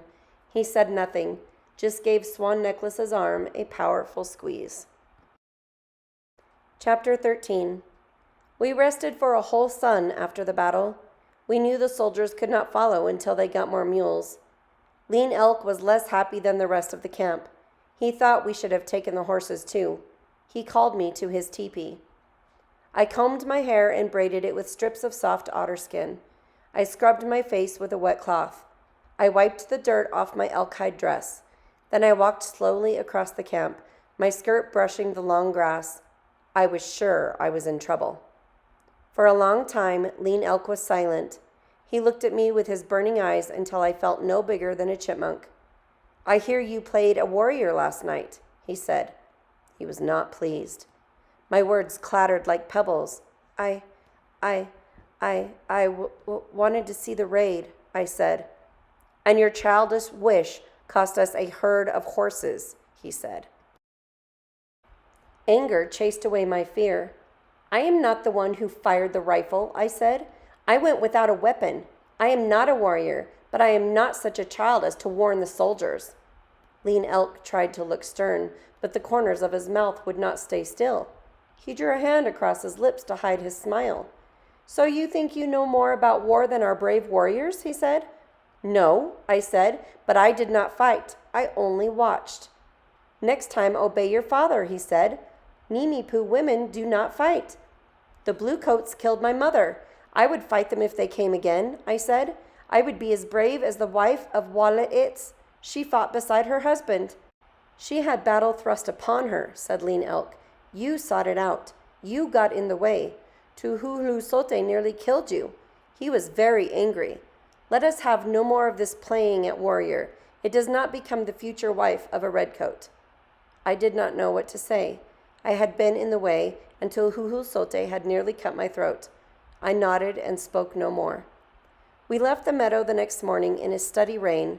The trail grew steep. After 2 suns, we marched into the land of the spirit fountains, where a broad path ran along the river bank. Elk and black-tailed deer grazed in the distance. It was still summer on the meadow, but leaves were turning scarlet in the high country. The streams ran from bank to bank with green water that would soon turn to ice. The rivers already were crusted with ice. Choke cherries that puckered the tongue rattled dry and bitter on their stems, yet you could hold your breath, shut your eyes, make a face, and suck them down. This was a wondrous place. I had heard about its pools of churning mud and its fountains that sprayed into the heavens. Soon we came to a small fountain close to the trail where water bubbled out and ran down to the rims. I stood beside the bubbling water and felt something move beneath my feet. Cold with the earth's deepest cold. It grew warm and spread out. It rose around my body with the warmth of human breath. There was a great rumbling, and from the center of the pool, white clouds of water spouted high above my head into a sky turned suddenly blue. We had stopped for food when there was a great commotion. The scouts came riding in, but they were not alone. White settlers rode with them. 2 of the settlers were women. The one on a gray horse had seen as many snows as my mother. She had eyes the color of an early morning sky, a narrow nose, and a sharp chin. Her hair was the shade of dried grass, which she had twisted on top of her head. She was so strange-looking that I felt sorry for her. She wore many long skirts and sat with both legs on the same side of the horse. It seemed a foolish way to ride. The one on the spotted horse was younger, no older than I. She too sat sideways. Her eyes were green like spring grass. Her hair, the red gold of a setting sun, had come loose and hung around her shoulders. Her face was dirty. There were twigs and burrs in her hair and mud on her skirt. I guessed that she had tried to run away. The women seemed frightened, but they stared straight ahead and said nothing. Chief Joseph walked over and put his hand on the bridle of the gray horse. "Do not be afraid," he said, using white words. "The soldiers killed many of our women and children at Big Hole, but we do not kill women." The chiefs met in council and decided to let the settlers go, even the men. Lean Elk told them to get off their horses. When the settlers stood on the ground, a warrior led their fresh horses away. He brought back some of our worn-out ponies. With broken-down horses, it would take them several suns to get to the white soldiers. By then, we would be far across the mountains. "You are free to go," said Lean Elk, "but do not spy on us." The settlers left quickly. They were glad to get away. A moon showed in the east beyond the towering peaks of the Absaricas when we saw the settlers again. Fires burned around the edge of our camp. Swan Necklace and Ferocious Bear rode between the fires, pushing one white man and the 2 women before them. My father strode over and began to talk with the warriors. His voice rose in anger. Swan Necklace and Ferocious Bear turned their horses away, and my father brought the settlers to our fire. The settlers had broken their word. Once they were out of sight, the men slid to the ground and came back along the river, spying on our camp. Our scouts found them skulking in the brush along the river. There was a fight, and 3 of the men ran away. Our scouts captured the woman with yellow hair, her young sister, and her brother, but 2 of the men were shot. That made my father angry because the settlers had given us their guns. He shook his head. "Swan Necklace has become as foolish as Wahale Itz," he said. "He will make trouble for us, killing unarmed men." I motioned to the settlers to sit down. Yellow Hair and Dirty Face were the first white women I had seen so close. I stared at them. They were not pretty, but they did not look evil. The white man smiled at me. I said to myself that he was a wicked man and would kill me if he could. I looked away and did not smile. While I prepared our evening meal, Bending Willow began to cry. I did not leave the fire, but her cries stopped. I heard soft murmurs and turned to see Yellow Hair rocking the cradle board. Soon Bending Willow was fast asleep. The settlers ate baked camas roots and antelope I cooked on sticks. They did not complain. After our meal, the white man said some words in our tongue to Chief Joseph, but my father would not answer. He stared into the glowing coals. His heart was troubled. I knew he was worried about what to do with our prisoners. After our meal, I sat beside the young green-eyed prisoner. She shrank back against the buffalo robe held up by stakes that protected us from the cold. I smiled and, touching my chest, said, "Sound of running feet." Then I waited. She did not say her name, so I touched her cheek and pointed to her chest. "Dirty face," I said. She looked wildly from side to side. It was no use. She did not understand. That night, the settlers slept in front of the fire, next to our shelter. I gave them buffalo robes against the cold. Dirty Face pulled her robe around her and began to cry. Yellow Hair spoke softly to her. She put her arm about the girl's shoulders and comforted her as a mother would comfort a hurt child. It puzzled me to see that white woman acted no different from women of the Nimi-Poo. Chapter 14. The next day, Yellow Hair and her sister rode beside me on 2 of our ponies. They used our saddles and rode like Nimi-Poo, with their legs hanging down on each side of the horse. Their full skirts were hiked up over their knees and showed their high boots with many buttons. A cold wind blew down upon us. Dirty Face's hair whipped around her face, and she kept brushing it out of her eyes. At night, she moaned and cried out in her sleep. By day, she shrank back in fear each time a warrior passed near her. There was nothing for her to fear. We did not harm women. I wanted to tell her so, but I had no words to say to Dirty Face, and she had no words to say to me. She did not understand my hand signs. A thought came into my head. I pulled a hat out of my pony's pack. It was a basket hat. Many of our women wore them. I put the hat on. Then I took it off and handed it to her, making signs. Dirty Face pulled the hat over her flying hair. She smiled a shy smile. She said no words, but for the rest of that day, she looked less like a trapped deer. I felt good inside. When the shadows grew long, we stopped for the night. Before the ponies were tethered, my father chose 2 that had carried heavy loads that day. He called to the settlers. "You go now," he said. "Travel down the river. Go back to your homes." I gave them bundles of camas root, cakes, and dried fish to eat on the way. Yellow Hair and Dirty Face climbed on the horses. Warriors swam the animals across the river. The white man crossed, riding behind 2 moons. The settlers started off along the riverbank, the man walking beside the horses. With tired ponies and a walking man, they would move slowly. That gave us more time. For many suns we traveled toward the rising sun. Our path led us past fountains of bubbling mud and beside small lakes. Whenever we could, we followed a stream.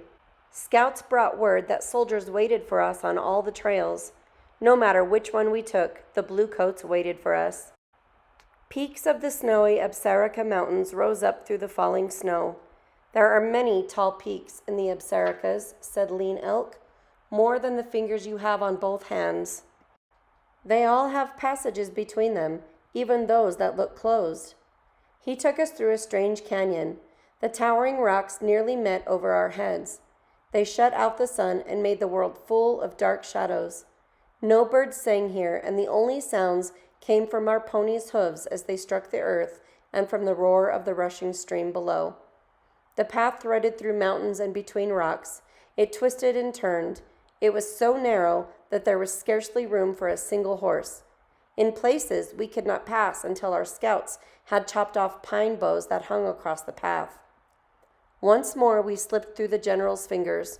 We crossed the river on the other side of the Absaricas and entered the land of the Crows. Looking Glass rode ahead to let the Crows know that our people were on their way.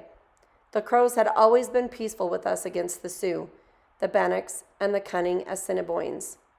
At last we arrived at the Crow camp. The braves ate with us.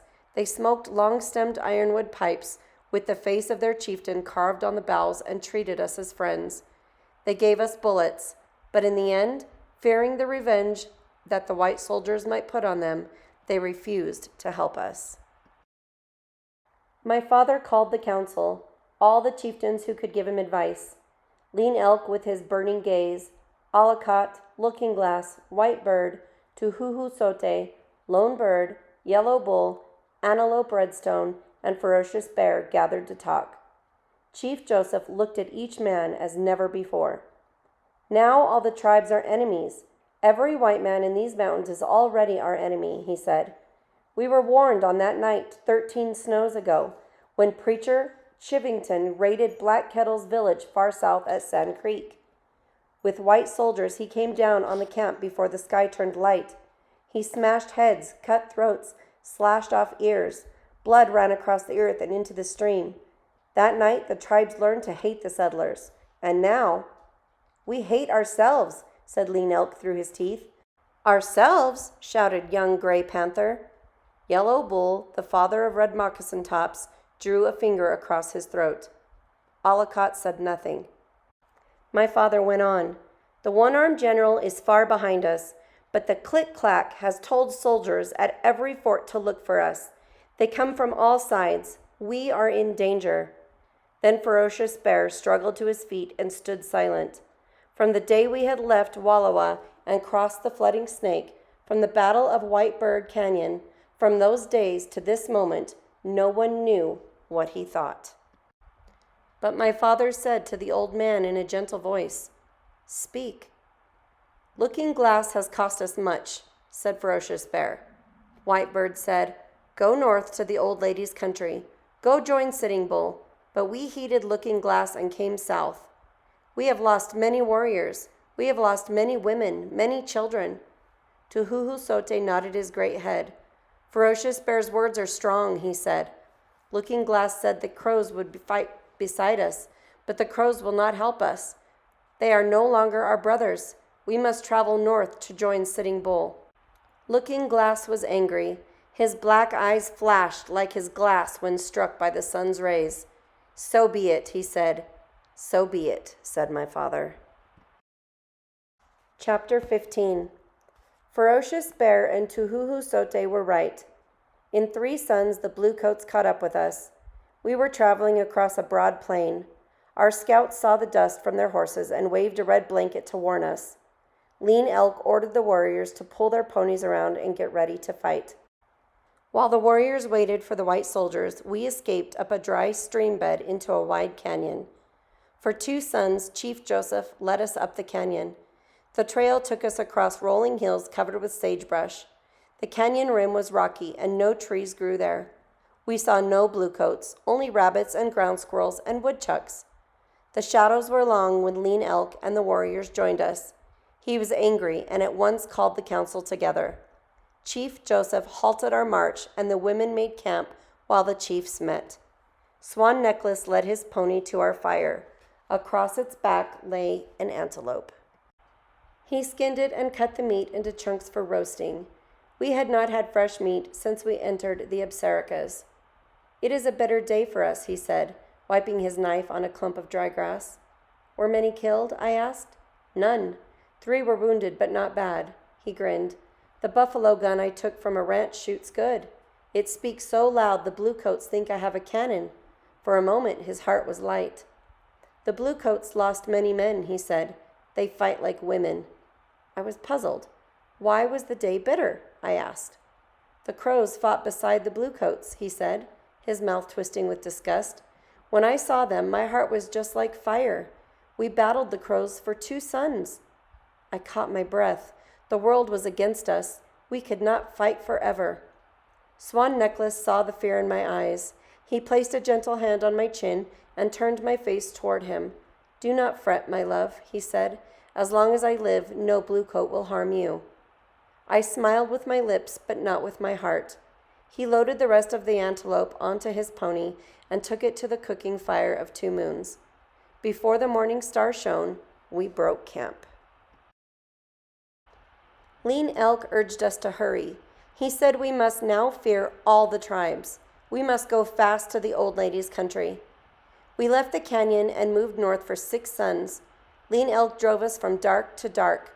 The stars shone above us, and when we got onto our horses, and they shone when we got off. We rested little and traveled much. We were weary, and our ponies were weary. When we struck camp, the frost glittered on the prairie like a lake sparkling in the sun. The ground was still hard when the sun climbed halfway up the sky. I no longer packed my buffalo robe. After I climbed on my pony, I pulled it around me and Bending Willow. Our food ran low. There was no time to hunt.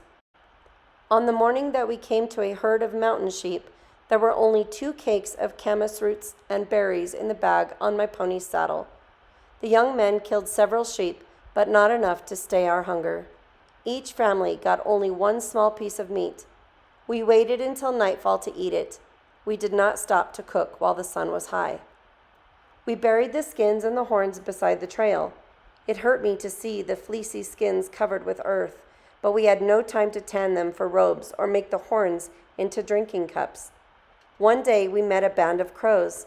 They had been hunting and had camped to dry buffalo meat. They were no longer our brothers, so we took their horses and left our worn-out ponies behind. With fresh horses, we could move faster. On the 6th sun, we came to a great river. On the other shore stood a few buildings. Beside them were boxes and boxes filled with supplies for the soldiers. At this place, the river was broad but not deep. The water was so low that we could swim our horses across. There was no need to make bull boats. Some of our warriors crossed the river first. They called us to follow them. There were only a few white men, and they did not want to fight. Our food was almost gone. My father asked the white men for food. They gave him a slab of bacon and a small sack of hard bread. It was so little that it was worthless. My father's eyes were hard and angry. He led us up a small creek and told us to make camp. Then he left with the warriors. Soon we heard guns speak. The shooting went on until light streaked the eastern sky. It was not long after that the warriors rode into camp. They called us to bring the pack ponies and follow them. We hurried back to the river. The white men had fled. The warriors chopped the boxes, and we loaded the horses. We took flour and sugar, beans and bacon. We took coffee. We took pots to cook in, the first we had seen since Big Hole. The camp would feast that night. After we had loaded the ponies, our warriors burned the rest of the supplies. No bluecoats would eat that food. As we rode north, a cold wind carried the smell of smoke from the river. Chapter 16. There was ice on the ground, and the wind blew hard. We suffered from the cold. The people wanted to rest. The old people said their bones were sore from so many days in the saddle. They wanted to rest beside a warm fire. The women said their children needed sleep. Their eyes were hollow and their gaze was dim. There was no joy in the camp. Lean Elk stopped the march early. Once more the chiefs met. Their voices grew loud. "We must keep going," said Lean Elk. "When we cross the Bear Paw Mountains, we will come to the old lady's country. In 3 suns, I will take us to Sitting Bull." "We are tired," said Looking Glass. "The old cannot travel at this pace. The children weep with weariness. We have beans and flour. We are in buffalo country. If we travel slow, our young men can kill buffalo." Whitebird got to his feet. "Looking Glass speaks foolish words," he said. "Until we leave this country, we are hunted by bluecoats." But Whitebird was the only chief who sided with Lean Elk. Chief Joseph looked around the circle. He looked deep into the eyes of the chiefs. He looked into his heart. "I fear for the lives of the old people," he said, "and I fear for us all. If we go fast, our ponies may wear out. Their hooves are tender and some limp. If we go slow, we may be caught by the bluecoats." "Do not worry about the bluecoats," said Tuhuhusote. His hand cut the air to show his contempt for the soldiers. "They are at least 2 days behind us. We can travel slow and stay ahead of them." "Lean Elk is no chief for us," said Looking Glass. He stood tall and proud. His black hat trimmed with otter fur made him loom over the seated chiefs. A chief does not wear out his people. A chief does not wear out his horses. Lean Elk should lead us no longer. Lean Elk stared hard at Looking Glass. His eyes were coals of hot fire. "All right, Looking Glass," he said. "You can lead. I am trying to save the people. You take command, but I think we will be caught and killed." He walked away from the chiefs and stood alone, a silent figure in the gathering dark. He stared at the distant Bear Paw Mountains. Looking Glass led us on short marches toward the star that never moves. We started after the sun rose and stopped before it left the sky. The people no longer muttered. After 4 suns, we crossed the Bear Paw Mountains. We were close to the lands of Sitting Bull. We traveled through a barren valley with no trees. Sagebrush grew here, but the long grass had frozen and was brown. It bent in the cold wind. We had been riding for a short while when Swan Necklace came back from the trail ahead. He said that the scouts had killed buffalo. The meat waited for us in a cove beside a stream. The sun was overhead when we reached the grasslands where the meat lay. Looking Glass said he would rest here until morning.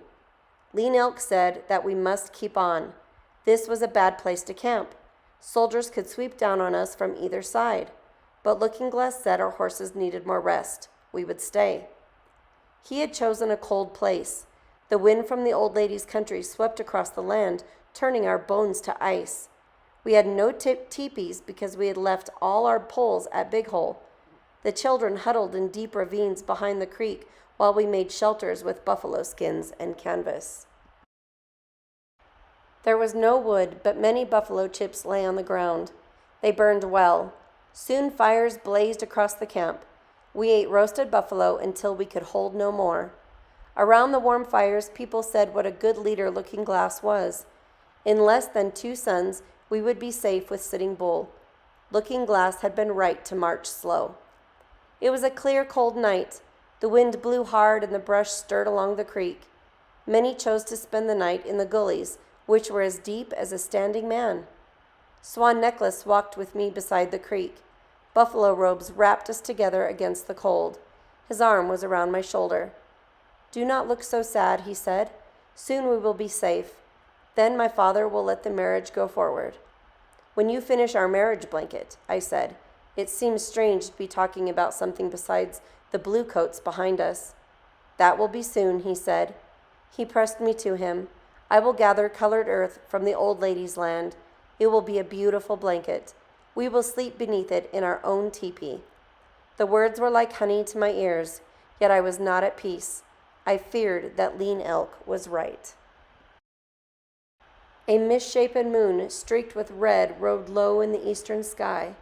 I wondered if the ugly moon was a warning from the Great Spirit. Was it blood I saw on the rising moon? That night, I lay awake, worrying about the soldiers. I heard the ponies moving about. They were restless. I was restless too. I trembled at the thought of what the morning might bring. Chapter 17. The morning air was cold with a hint of snow. Clouds gathered in the sky. We began to pack our things. Some people sat by their fires. They chewed on buffalo meat from last night's feast. Bending Willow was in the arms of Deer Woman, having her morning milk. Children played games beside the stream with sticks and balls of mud. We were happy with the thought that in 2 suns we would be in a safe country. Scouts rode into camp, their braids flying behind them. "Buffalo!" they shouted. "Stampeding buffalo!" Only one thing would stampede the buffalo: bluecoats. The soldiers were near. I hurried, but my fingers would not obey me. The knots in the rawhide that held the skin shelter remained fast. "Do not hurry," said a voice. Looking Glass rode by our shelter. He went from one end of the camp to the other, saying, "Go slow. We have much time." I slowed down. My fingers began to work again. A short while later, I heard a shriek. It came from young Joseph, who was across the stream. He pointed at a bluff behind us. There, outlined against the morning sky, sat a warrior on a spotted horse. On his head was a war bonnet of eagle feathers. It was a Cheyenne who scouted for the bluecoats. Young Joseph splashed through the icy water. He came out of the stream with his teeth chattering. He had lost his moccasins and wore only a shirt. I wrapped him in a buffalo robe and pushed him into a gulch. The sound of galloping horses grew loud. All the bluecoats in the world must have been on the other side of the rise. I looked up to see soldiers riding down upon us. Bluecoats on horses spread out in 2 wide wings that circled the camp. They were led by Cheyenne scouts. People were running in every direction. My father ran toward the herd. "The horses," he called. "Save the horses." Warriors grabbed their rifles and got into gullies and behind rocks. Hoofbeats and gunfire made it hard to hear. Through the line of bluecoats stampeded our horses, their eyes wild, their manes streaming. My father rode with them. He had no gun, no bow. There were white soldiers on every side of him. I held my breath. With a burst of speed, he reached us and jumped from his horse. Blood coursed down the side of his horse, but it was not the blood of my father. His guardian spirit rode with him. Chief Joseph caught a pony as it raced by. Handing me the reins, he said, "Flee, daughter, ride to the north, go to Sitting Bull." He ran to help others. I stood with the reins in my hand. Bullets flew around me. I looked for Dear Woman, but she was not there. I looked into the gully. Young Joseph crouched at the bottom. Beside him knelt a woman who was great with child. I motioned for them to climb out. "Here," I said, "ride for Sitting Bull, now."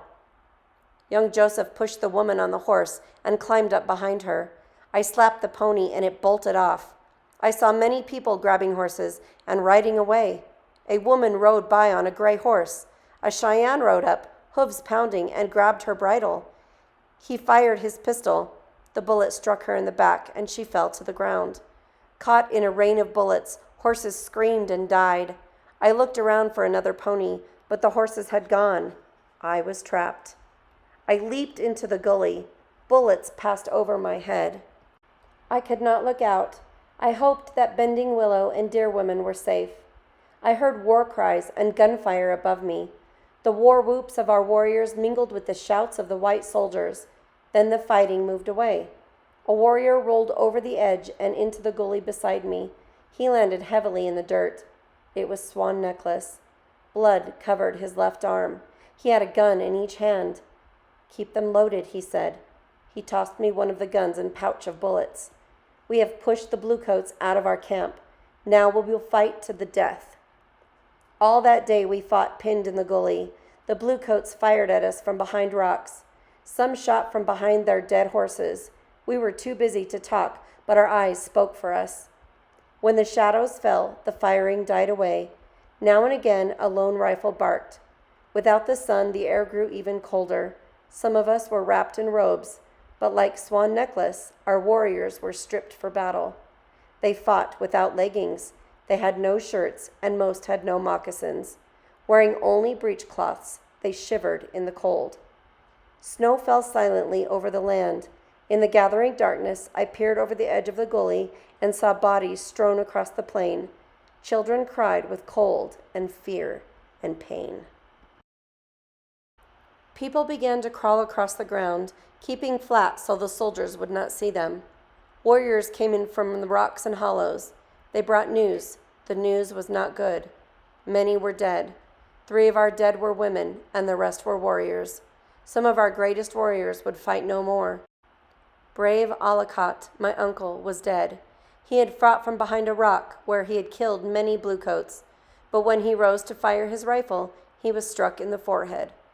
Tuhuhu Sote was dead. His body lay flat on the field in front of the Bluecoats, where we could not retrieve it. Lone Bird was dead. Lean Elk was dead. These last 2 deaths were bitter, because the bullets that killed them did not come from the Bluecoats, but from our own warriors who mistook them for Cheyenne scouts. We buried our dead, those we could reach, as we did at Big Hole. We dug shallow graves in the sides of the gullies. There was no time for a proper burial. We shoved them into the holes and covered them with earth. We had plenty of buffalo chips, but did not start fires. The light would give the Bluecoats an easy target. We shared cold buffalo and cakes of camas root. I did not eat, nor did most of the other women. We gave the food to the children first, then to the warriors. We had gone all day without water. 2 by 2, we crawled to the stream. We tied buffalo horn cups to rawhide and let them down into the water. When it was my turn, I gulped the icy water. It was sweeter than honey to my dry throat. No one slept that night. With camas, hooks, and knives, we dug deep trenches to shelter our people. Above the trenches, on the low bluffs, we dug shallow rifle pits for the warriors. We used pans to throw the dirt out of the holes we dug. As I dug with my camas hook, I wondered if we would ever be safe. Chapter 18. Morning came, but the sun hid its face. The cold wind was thick with falling snow. Between our camp and the soldiers, the snow was so deep that I could not make out the bodies that littered the frozen ground. With first light, the shooting began. Soon the air was filled with smoke from rifles, and I could no longer see the falling snowflakes. Through the mist, I saw flashes of guns. That day, while the warriors fought, we dug tunnels in the damp earth with our knives and camas hooks. By nightfall, we could scoot on our stomachs from one sheltering gully to the next. I crept through the tunnels until I found Dear Woman. She and Bending Willow were safe. I swept Bending Willow in my arms and held her close. She waved her small fists and gurgled with laughter. My sister had been on this earth for 4 moons. I thought that she might not live to see another moon. I gave Dear Woman the buffalo meat I had not eaten. She needed food to make milk for my sister. That night, I stayed in the gully with Dear Woman and Bending Willow. We sat with our backs against the dirt wall. Our hearts were heavy, and we talked little. I slept briefly, but mostly I thought of our beautiful valley, of its blue lake and its wandering streams, its mountain peaks and sheltering valleys, its tall trees and green meadows. I thought I would never see it again. When the sky grew light, the battle began anew. By now, those who could escape had reached Sitting Bull. Word passed through the tunnels that we would surely send a war party of Sioux to help us. If help did not come soon, we would be beaten. Our warriors were careful to shoot only when they saw a careless bluecoat, but our bullets would not last forever. The rifle fire from the soldiers died away. It became a war of sharpshooters. But the soldiers' big cannons spoke all day. It threw bursting shells into the air. Pieces of metal rained down on us, and we held buffalo hides above our heads to keep them off. Sometime after midday, the soldiers stopped firing the cannon. A great quiet spread over the plain. I heard shouts and climbed onto a heap of buffalo skins so I could look over the edge of the gully. The snow had stopped, and I could see across the plain. My heart caught in my throat. A white flag waved above the camp of the bluecoats. It was the sign for truce. A voice called, "Colonel Miles wants to see Joseph." My father did not trust the soldiers. He sent Tom Hill, a Nimipu who could speak the white man's words, to talk with the bluecoats. Before the sun had crept the width of a lodge pole, Tom Hill called for my father. The colonel would meet Joseph in the space between the 2 camps. My father left his rifle pit. With 2 warriors, he walked toward the soldiers' camp. Several bluecoats walked toward him. General Howard was not with them. One of the officers had silver birds on his shoulder. It was Colonel Miles. Tom Hill walked beside him. They met in the center of the plain. Chief Joseph laid down his rifle. The warriors placed their rifles on the ground. For a time, they talked to the bluecoats. The colonel waved his arms and pointed at our camp, and then behind him. My father shook his head and made the hand sign that means never. He turned and began walking back to his rifle pit. The white colonel pulled a pistol from his belt. The other bluecoats grabbed my father and held his arms in back of him. They shoved him around and marched him back to the soldiers' camp. Anger rose in my throat. Again, the bluecoats had broken a truce. My father trusted too much, and now he was a prisoner. Then something strange happened. A white officer rode into our camp. It was a curious thing for him to do. Yellow Bull acted quickly. As the officer passed him, Yellow Bull grabbed the reins with one hand and pulled the bluecoat from his horse with the other. Our warriors surrounded the officer and pushed him into the gully where I stood. The warriors jumped down after him. "Kill him!" shouted 2 Moons. He pulled a knife from his belt and took 1 step toward the officer. "Yes, kill the soldier who wars on women and children," said Swan Necklace. "Kill the soldier who shames the flag of truce," said Ferocious Bear. The warriors moved closer to the officer. His back was pressed against the wall of earth, but he did not drop his eyes. He looked at 2 Moons, and his gaze was steady. Yellow Bull stepped between them. "Wait," he said. Whitebird came through the tunnel. He stood and stretched out his hand. "You are children," he said. "Do not harm this man. As long as he lives, Joseph is safe. When he dies, the bluecoats will kill Joseph." Tom Hill, who was back among us, came in from one of the rifle pits. He talked long with the officer and changed his words so we could understand. The officer's name was Lieutenant Jerome. He had come to see if we were ready to surrender. Whitebird laughed, but it was a dry sound without joy. "This bluecoat is also a child," he said. "Let him stay in this shelter. Yellow Bull will guard him. Sound of running feet will see that he has water and food and buffalo robe to keep him warm. Those are my words." The old chief left through the tunnel and worked his way back to the rifle pits. Two Moons beckoned to Swan Necklace and crawled into the tunnel. Before leaving, Swan Necklace turned toward me and put his hand over his heart in the sign of love. The soldier spent the night wrapped warmly in a buffalo robe. He slept soundly, but Yellow Bull and I did not sleep at all. When the soldier awoke, he washed his hands and face in water that I brought from the stream. He drank 2 buffalo horns filled with water and ate buffalo meat and cold mush while Yellow Bull and I watched. He walked back and forth, back and forth. Yellow Bull's eyes followed him. He sat with his rifle across his knees. The soldier had no chance to escape, but he showed no fear. The soldier Jerome pulled a piece of white paper from his pocket. He took out a pencil and made many marks on the paper. Then he called for Tom Hill.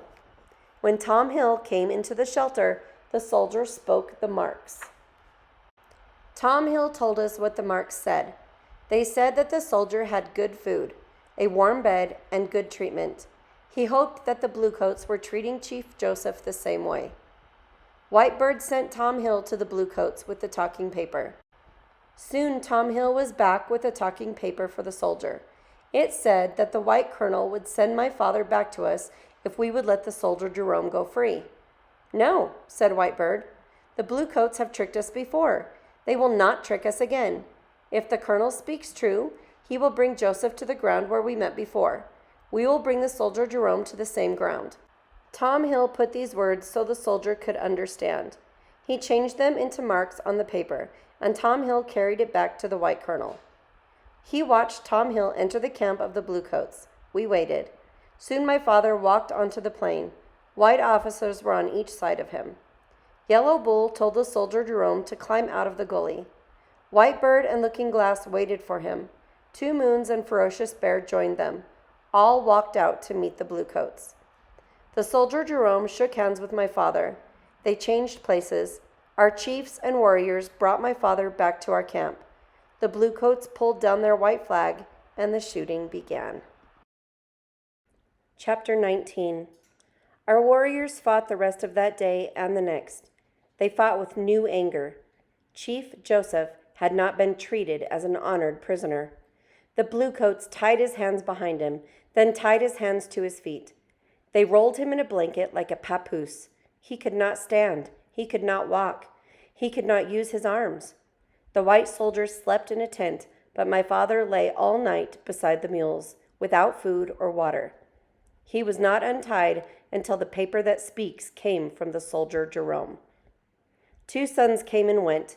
We had lost no people since the first day of battle, but food was short. Soon even the children would have to go hungry.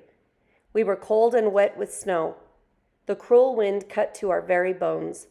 The children cried. The women and old men said nothing, but there was pain in their eyes.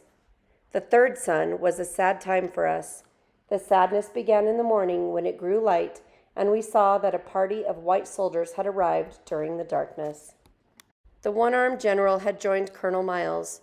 An army of Bluecoats would soon spread across the land. When the shooting began that morning, the first shells fell among us. During the night, the white soldiers had dug a trench for their cannon, and the shells no longer struck the bluffs beyond the rifle pits. Another act of shame. The soldier Jerome knew that no warriors were in the shelter pits. Again they warred on the helpless. Shells fell among the women and the children, the old men and the wounded warriors. One shell burst in a shelter pit, covering 6 of our people with earth. We dug fast, scooping away the choking dirt with pots and hats and our hands. I pulled a small boy from the pit. His eyes and ears and mouth were full of earth, and he gasped for air, but he was safe. Others dragged 3 women to safety, but we could not reach an old woman and her granddaughter. There was too much dirt. Without air, they died. My father said that we were beaten. The time had come to surrender. Not everyone agreed. Some of the warriors wanted to charge the bluecoats. They said the bluecoats were bad fighters. We might whip them and be free to join Sitting Bull. They would be glad to die for the people. My father said no. We could not fight the cannon, and there were too many soldiers. All our warriors would die, and the women and children and old men would be at the mercy of the bluecoats. My father reminded them of what had happened to the women and children at Big Hole. It was better to return to Lapwai and live on the reservation. Looking Glass said he would never surrender. He looked at my father. I am older than you, he said. I know the white generals are men with two faces and two tongues. If you surrender, you will be sorry. It is better to be dead. Whitebird held up his hand. Looking Glass speaks the truth, he said. Surrender if you wish. We will not stop you. We will take those who would rather die and strike out for the old lady's country. The council broke up. The sadness was not yet over. A rider on horseback appeared in the distance. Looking Glass believed it was a Sioux scout, part of a band from Sitting Bull. He stepped out of the rifle pit for a close look. A bullet struck him in the head, and he fell sprawled and silent on the ground. We had lost another chief. Now only my father and Whitebird were left to lead us. My father was not a war chief, and Whitebird was old. Under a white flag, my father crossed the plain to the camp of the Bluecoats. The day was gray, and he was wrapped in a gray blanket. His head was down. His rifle lay across the saddle. Warily, he climbed from his horse and walked up to Colonel Miles. Let us stop fighting, said Colonel Miles. No more battles, no more blood. The one-armed general stood beside him. Ice crystals clung to his beard. The war is over, he said. I have lost brothers. Many of you have lost brothers. Do not worry more. It is time for us to rest. Even with his head bowed, my father towered over General Howard. He drew his blanket closer about him and nodded, but did not speak. Colonel Miles said that he had plenty of food and warm blankets for us. He promised that he would take our people to a nearby camp for the winter. Then we could all go back to our old homes. The one-armed general watched Chief Joseph and Colonel Miles shake hands. Then my father walked back to his pony and picked up his rifle. General Howard reached for it. Chief Joseph pulled back the hand, holding the gun. He stood very tall. He looked down at the one-armed general. I am not surrendering to you, he said. He pointed to Colonel Miles. This is the man that ran me down. My father turned to Colonel Miles. He handed him his gun, butt first. Then he stepped back. I am tired of fighting, he said. Our chiefs are killed. Looking Glass is dead. The old men are all killed. He who led the young men is dead. It is cold and we have no blankets. The little children are freezing to death. My people, some of them, have run away to the hills and have no blankets, no food. No one knows where they are, perhaps freezing to death. I want time to look for my children and see how many of them I can find. Maybe I shall find some among the dead. He raised his arm. His blanket flapped in the raw wind. Hear me, my chiefs, he called. I am tired. My heart is sick and sad. From where the sun now stands, I will fight no more forever. In sorrow, he drew his blanket over his head. One by one, our warriors stepped from the rifle pits and filed across the plain. They laid their rifles on the ground in front of the generals. From the shelter pits came the women and children, followed by the old. Wounded warriors crawled from the pits. Some of them leaned on the women and the old men. Some of them crawled on their hands and knees. Slowly, the long lines of people moved across the ground and up the hill. My heart was filled with sadness. I could not join them. Even when I saw a dear woman trudge slowly up the hill bearing Bending Willow on her back, I could not join them. Chapter 20. The light faded and darkness came as I crouched in the gully. The Bluecoats bandaged the wounds of our warriors and let the people bury our dead. They passed out food and blankets. Smoke rose from cooking fires. The smell of food filled my mouth with water. I had not eaten for 3 days. Hungry and cold and sad, I huddled against the dirt wall and shut my eyes. While my father spoke to the generals, Whitebird and a large band of our people had slipped away from the camp and started north. Now they were a long march away. I must start alone for the old lady's country, I told myself, but I would wait until the camp was asleep. As the night wore on, voices died away. Soon all was quiet. A horse nickered, a man coughed, a baby cried. Nothing more. Still, I waited. I waited until the stars moved the space of my two hands across the heavens. Then I wrapped a pan, a knife, and a buffalo horn for water in my wedding blanket. I crawled to the end of the gully that was farthest from the camp. As I crept over the dirt, my hand touched something hard and cold. I ran my fingers over the object. It was a rifle. I stuck the barrel through the knot on my bundle and pulled myself out of the gully. The glow of watchfires outlined the edge of the camp. I crawled to the creek, squeezed through the brush, and let myself over the side. Silent as a snake in a stream, I slid down the bank to the water. Before I could get up, a strong hand clamped over my mouth. Another hand grabbed my arm. "Quiet," whispered a rough voice. Fear struck through me. I did not move. The hands relaxed their grip. "Are you not going home with Chief Joseph?" asked the voice, gentler now. I peered through the darkness. It was Swan Necklace. He had not surrendered with the warriors. A burst of joy rose in me. "I am going to Sitting Bull," I said. "I will never go with the white man." "Let us start," said Swan Necklace. "Better we die together than trust ourselves to those who speak with two tongues." We followed the creek until it turned back toward the camp. Then we climbed out of the gully and began to walk toward the star that never moves. Snow covered the ground. Swan Necklace was still stripped for battle. He had no moccasins. I untied my bundle and cut strips of buffalo hide from the robe. Swan Necklace wrapped his feet in the soft fur and pulled our wedding blanket around his shoulders. He carried our guns, and I carried the rest. We walked until light streaked the sky.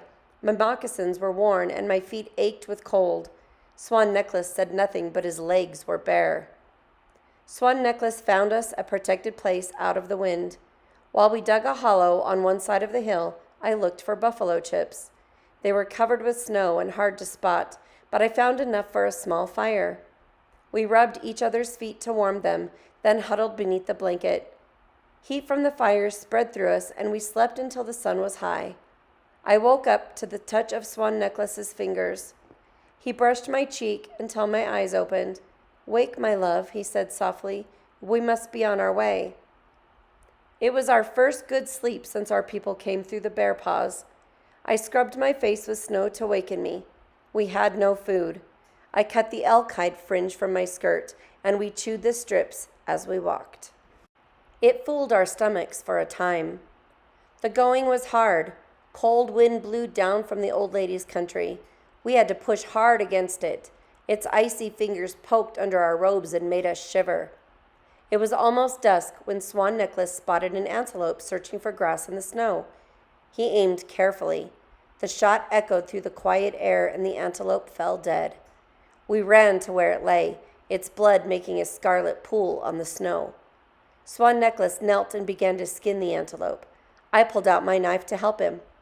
Suddenly, a hunting party rode over the hill. They galloped toward us. The snow muffled the sound of the horses' hooves, but the jingle of their bridles sounded loud in my ears. I knew by their rawhide saddles that they were Assiniboines. My heart beat like a woodpecker pounding on a lodge pole. The Assiniboines were a fierce tribe and made many wars. They had never been our friends.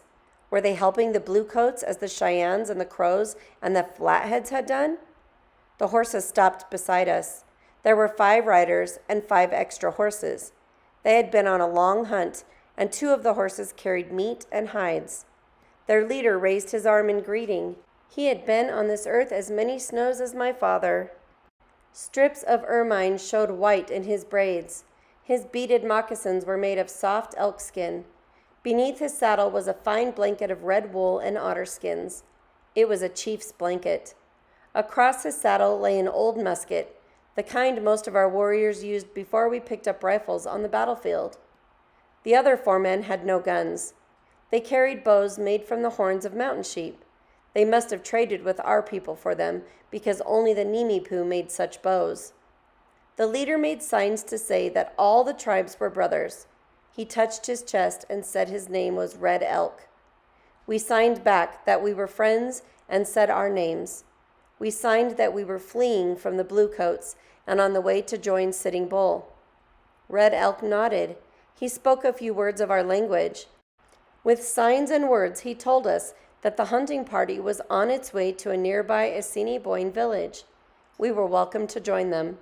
His words were good, but I did not trust him. When Red Elk saw our fine rifles that had once belonged to white soldiers, his eyes gleamed. His eyes followed them as we put them across our saddles. His eyes stayed on them all the way to the Assiniboine village. Chapter 21. Red Elk rode into the village. Teepees clustered near a stream, and fires burned bright beside them.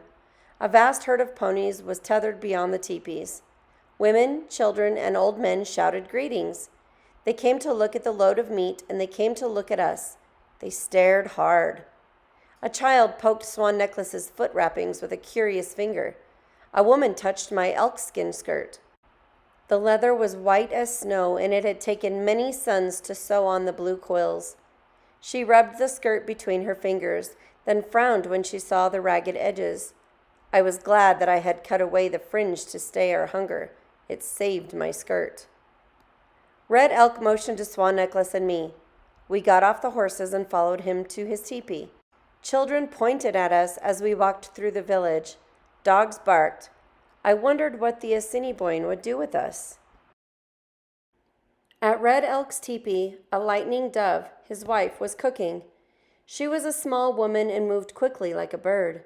She speared a chunk of antelope meat and placed it over the fire. In a large pot, coos mush bubbled. The good smell made me feel weak. Swan Necklace ate with Red Elk and Charging Hawk, his son. A lighting dove and I brought them food. Charging Hawk was a young warrior. He had more snows than Swan Necklace, but he did not have a wife. He was short and thick through the chest. Pieces of shell from the land of the great waters gleamed green and blue and silver in his braids. He wore fringed leggings and a buckskin shirt trimmed with elk's teeth. On each arm were many copper bracelets. Red Elk told Swan Necklace that we were a long day's walk from the old lady's country. If we started before the first sun, we would be there in darkness. Swan Necklace nodded. He used signs to tell Red Elk about the surrender, and Red Elk said he had seen our people begin a long march toward the rising sun. After the men had eaten, a lighting dove and I made our meal. My hunger was so great that I ate with unseemly haste. I saw her watching me and ducked my head with shame. Then I chewed slowly until my hunger was gone. A lighting dove looked at my worn moccasins and pulled a new pair from a pack. I thanked her with signs, and she patted me on the shoulder. She seemed kind. Charging Hawk gave Swan Necklace a pair of moccasins and an old shirt and leggings. When Swan Necklace put them on, the sleeves barely covered his elbows, and the leggings ended just below his knees. Red Elk and his son laughed at the sight. I was beginning to forget my fear and slept well that night in the tent of Red Elk. The morning sky was streaked with red. We started off before the sun. A lighting dove gave us a packet of food, and Red Elk gave us 10 bullets for our rifles. We had walked only a short way from the village when I heard a footstep behind us. That was all. There was one more step, then a knife flashed, and Swan Necklace lay on the ground with a deep gash in his neck. I turned quickly and saw Charging Hawk wiping the blood from his knife. My rifle was not loaded. Before I could pull the knife from my belt, I felt a noose slip around my neck. It drew tight, and the world went black. I opened my eyes. Above me was the wall of Red Elk's teepee. My ankles were tied together, and so were my wrists. I looked around. A lighting dove sat next to the opening. She was sewing red and blue beads on a moccasin. I shut my eyes and pretended I was not awake. I thought hard. I remembered the look in Red Elk's eyes when he saw our rifles. I knew Swan Necklace was dead. I wondered why I still lived, but I did not care. It made no difference now if they killed me. The shadows were long when all lighting dove shook me. I looked at her with eyes of hate, but said nothing. She untied my ankles and wrists and led me down to the stream. I could not run away because she held fast to the rawhide around my arm. When I was ready to leave, she touched me over my heart and touched her eyes and then her heart. She signed that she felt my grief. Her fingers were gentle, and so were her eyes. Tears spilled out of my eyes and ran down my cheeks. I could not speak. A lighting dove led me to the place where Swan Necklace lay dead. She signed that I might bury him. I wrapped my love in our wedding blanket. On his chest I placed his war whistle, which had protected him in battle, but did not save him from death. I laid him in a shallow grave and chanted a song of mounting. The death of Swan Necklace had taken my heart away. In my breast, where my heart once beat, was a piece of cold stone. Chapter 22. For 7 suns I stayed in the teepee of Red Elk. I was not permitted to go outside unless a lighting dove held the rawhide lead. At night, I was tethered to a teepee pole like a horse. The rifles that Red Elk had taken from us were always before my eyes. He wrapped the barrels in an antelope hide and placed them against the wall of the teepee. All day I looked at them, and all day I thought of the treachery that had led to the death of Swan Necklace. At first, I did not know why my life was spared. Red Elk paid no attention to me. He looked through me and never spoke. A lighting dove was kind, but never asked me to work. Yet a captive woman is not allowed to be idle. I listened to their talk. After a few suns, some of their words had meaning. I did not let them know how many Assiniboine words I had learned. From their talk at night, I discovered that Charging Hawk once had a wife. She had died 3 snows before. She was big with child, and her baby died with her. For 3 snows, Charging Hawk had grieved and looked at no other woman, even though Red Elk urged him to take a new wife.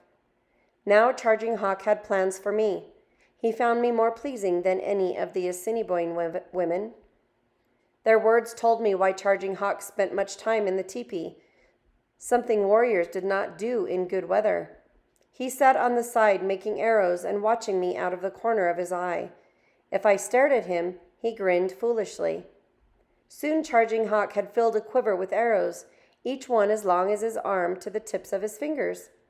I could tell they were not war arrows because they had narrow blades so that they could not be pulled out of the animal's flesh and used again. Arrows meant for battle had short, broad tips with hooks on them so that they stuck tightly and tore the flesh when pulled. On the 7th sun, Charging Hawk oiled his hair with bear grease and wrapped his braids in otter fur. From his ears hung ornaments of polished metal. He put on his finest clothes. His buckskin shirt was decorated with green porcupine quills. From the shoulder straps hung strands of hair from scalps he had taken. On the back was painted a red hand, the sign that he had killed another warrior in hand-to-hand combat. At his throat was a necklace of enormous bear claws. From my seat beside the fire, I watched Charging Hawk place a fox skin on a pole some distance away. He walked to a clearing on the other side of the teepee. When he was certain I looked at him, he pulled a handful of arrows from the quiver at his belt. There were as many arrows as fingers on his 2 hands. Quickly, he shot the arrows, his hands moving so fast that they blurred. Before the first had hit the fox skin, the last was moving through the air. All the arrows hit the skin in a spot no larger than my hand. Without speaking, Charging Hawk plucked the arrows from the pole and marched off. He had shown me his skill as a marksman. I could be certain that those in his teepee would never want for meat. That night, a lighting dove told me that Charging Hawk wished to marry me. She said that I was lucky. Most captive women became slaves, but as the wife of Charging Hawk, I would be an Assiniboine. Charging Hawk was a great warrior and a skillful hunter, but I felt only hatred for him. Now I must become his wife.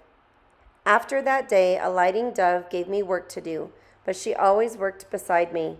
She watched me closely and showed me the Assiniboine way to roast roots and dry meat. She showed me how they stored their dried food for winter. She did many things in the Nimipu way, but some were different. I learned how to cook meat as the Assiniboines did. A lighting dove showed me how to dig a hole in the ground and line it with rawhide. She filled the hole with water and put a big chunk of buffalo in it. Into the water she dropped large, red-hot stones from the fire. She kept changing the stones until the water boiled and the meat cooked. Now I knew why her people were called Assiniboines, stone boilers. Suns passed and winter came. The snow lay deep on the ground. A lighting dove helped me make a dress of elk skin. Like my old dress, it was white and had a fringe hung from the skirt. But my old dress had long fringed sleeves and beautiful sky blue quills across the shoulders. The new dress had no sleeves. Instead, there was a beaded skin cape that covered the tops of my arms. From beneath the cape hung many ermine tails. The soft fur would keep me warm in the coldest weather. I also had white leggings and moccasins. As we worked, a lighting dove told me about her son. He was so swift, she said, that he could run down a buffalo without a horse. He was so strong that he could lift a grizzly bear above his head. He was so brave that he did not hide behind rocks or trees in battle, but rode up to the enemy and dared them to fire at him. I bowed my head and kept silent. He was also a man without shame, I thought. He had eaten with Swan Necklace and slept in the same teepee, yet he killed his guest to get a rifle. When the dress was finished, a lighting dove called me to the fire. She motioned for me to sit down. Then she took a bone needle and held it in the flame until it glowed. Swiftly, she grabbed my ear and thrust the needle through. I screamed with pain and grabbed for my ear. A lighting dove caught my hand. She took her head and motioned for me to be still.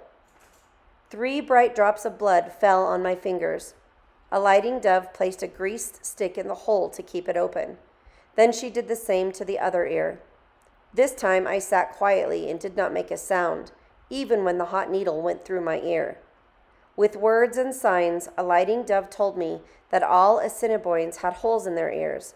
When the holes were healed, I could marry Charging Hawk. My ears healed too fast. Several times I picked at the wounds to keep them raw. In spite of all I could do, the redness disappeared and the flesh was smooth. The Assiniboines held a great feast to celebrate the wedding of their chief's son. Fires blazed in the camp. Drums beat, whistles shrilled, and flutes made soft noises. After the feasting and dancing and singing, Charging Hawk and I would go to a new teepee. The skins that covered it were painted with buffalo and butterflies, kingfishers and antelope.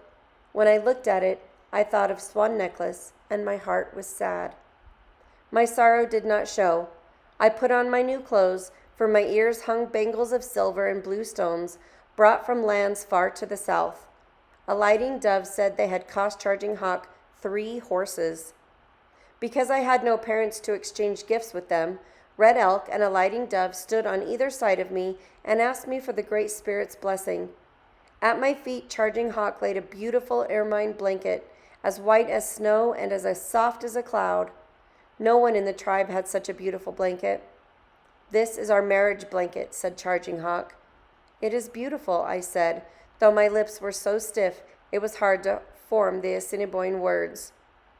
Charging Hawk grasped my hands while Red Elk spoke of the wife's duty to her husband and the husband's duty to his wife. He asked the Great Spirit to send us many sons. The men nodded and the women smiled. Someone filled a stone pipe with tobacco and passed it around. Each man took a deep breath and handed it to his neighbor. Charging Hawk drew deeply on the pipe and blew out the smoke. Then he got to his feet and began to dance. He sang to the beat of the drum and danced about the circle of seated men. He grasped one of the warriors by the hand and pulled him to his feet. Together they danced and sang. One by one, the other men joined them. At last, all the men were dancing and singing. The women clapped their hands. The dancing lasted far into the night. Smoke from the pipes and the fires filled the cold night air. The smoke was so thick that it was hard to see across the circle of dancers. No one paid any attention to me. I waited. When the dancing grew wild and the voices loud, I snatched the ermine blanket and crept away from the circle. I crawled through the line of teepees. stopping only to take a rifle and bullets from the teepee of Red Elk. Once I had reached the edge of the village, I got to my feet and ran faster than I had ever run before. Chapter 23. I ran until I could run no longer. My heart raced and my breath came in great gasps. I bent over and placed my hands on my knees. When my breathing slowed, I started off again. I walked as fast as I could. I walked until the stars faded and the sky grew light. I crossed a frozen stream, stepping carefully so that I did not slip. On the far bank, I knelt and broke through the ice with a stone. The cold water gave me new strength. Again, I began to walk. The sun warmed me. I would walk until I left this land behind. By evening, I would be safe across the border. I had not gone far when clouds covered the sky. It began to snow. Driven by the wind, the flakes stung my face. It was hard to walk. I dropped into a gully and pulled the ermine blanket over me. At last the snow stopped and the sky brightened. When the sun appeared, it had moved the space of my 2 hands once and then again. It was time to go. Before I could climb out of the gully, I heard sounds. I crawled beneath the blanket and waited. Quietly, I loaded my rifle. Then I lay still, hardly daring to breathe. A single horse galloped past me. I peered from beneath the blanket. On its back was Charging Hawk. His eyes were narrowed and his face was grim. If he found me, I would pay dearly for my escape. While the sun moved across the sky, I did not stir. The white blanket blended into the snow. From 3 steps away, a rider could not see me. I slept. When I awoke, the shadows were gathering. The sun was low and the first star shone in the sky. With my hands, I scraped snow from the ground. I ate only a little, enough to stop my thirst. Still, I waited. At last, Charging Hawk returned. His horse gleamed white in the dusk. Charging Hawk was weary from dancing all night and riding all day. His head was on his chest, and he no longer looked for me. He passed the spot where I lay. I reached for my rifle. I peered down the barrel and aimed it with care. When the gun spoke, the bullet would strike him squarely in the back. Slowly, I began to squeeze the trigger. Then my eyes filled with the sight of bodies strewn across the ground. I saw the dead people. I saw my mother. I saw Swan Necklace. I saw Ollicott and Fairland. I saw all our dead chiefs, our dead warriors, our dead women, our dead children. I saw the dead bluecoats. I saw them as surely as I had seen them at Big Hole and at Bear Paws. My father's voice spoke in my head. I heard him say, "This hatred sickens my heart. All men were made by the same great spirit, yet we shoot one another down like animals." My finger fell from the trigger. The rifle slipped from my hand into the snow. I did not pick it up. Sometime killing had to stop. I had no hate left. I watched Charging Hawk ride out of sight. It was over. I got to my feet and walked toward the old lady's country. Afterward, sound of running feet reached Sitting Bull's camp where she found Whitefeather, who had left Bear Paws with Whitebird's band. Sound of running feet stayed with Sitting Bull for about a year. Then she returned to Lapway. There she took the name Sarah and married George Moses, another Nimipu who lived on the reservation. She never saw her father again. Chief Joseph and the 400 Nimipu who surrendered at Bear Paws spent the winter at Fort Leavenworth in Kansas. The land set aside for them lay between a lagoon and the river, and sickness swept through the camp. Many fell ill with malaria. Within a few months, 1/4 of the Nimipu were dead. The next July, they were taken through the summer heat to reservation lands in what today is Oklahoma. The U.S. Army had stripped the Nimipu of their only source of wealth, their horses, and so they lived in poverty. Nearly 50 more died in the heat of what the Nimipu called Ikishpa, the hot place. A year later, the Nimipu were moved to another part of Oklahoma, where they spent 6 years under terrible conditions. Housing was inadequate and medicine virtually non-existent. Almost every baby born during these 6 years died. By now, most of the children were dead, including Bending Willow. Not until 1885 did any of the Nimiipuu return to the Lapwai Reservation in Idaho. That spring, all who were willing to become Christians were allowed to return.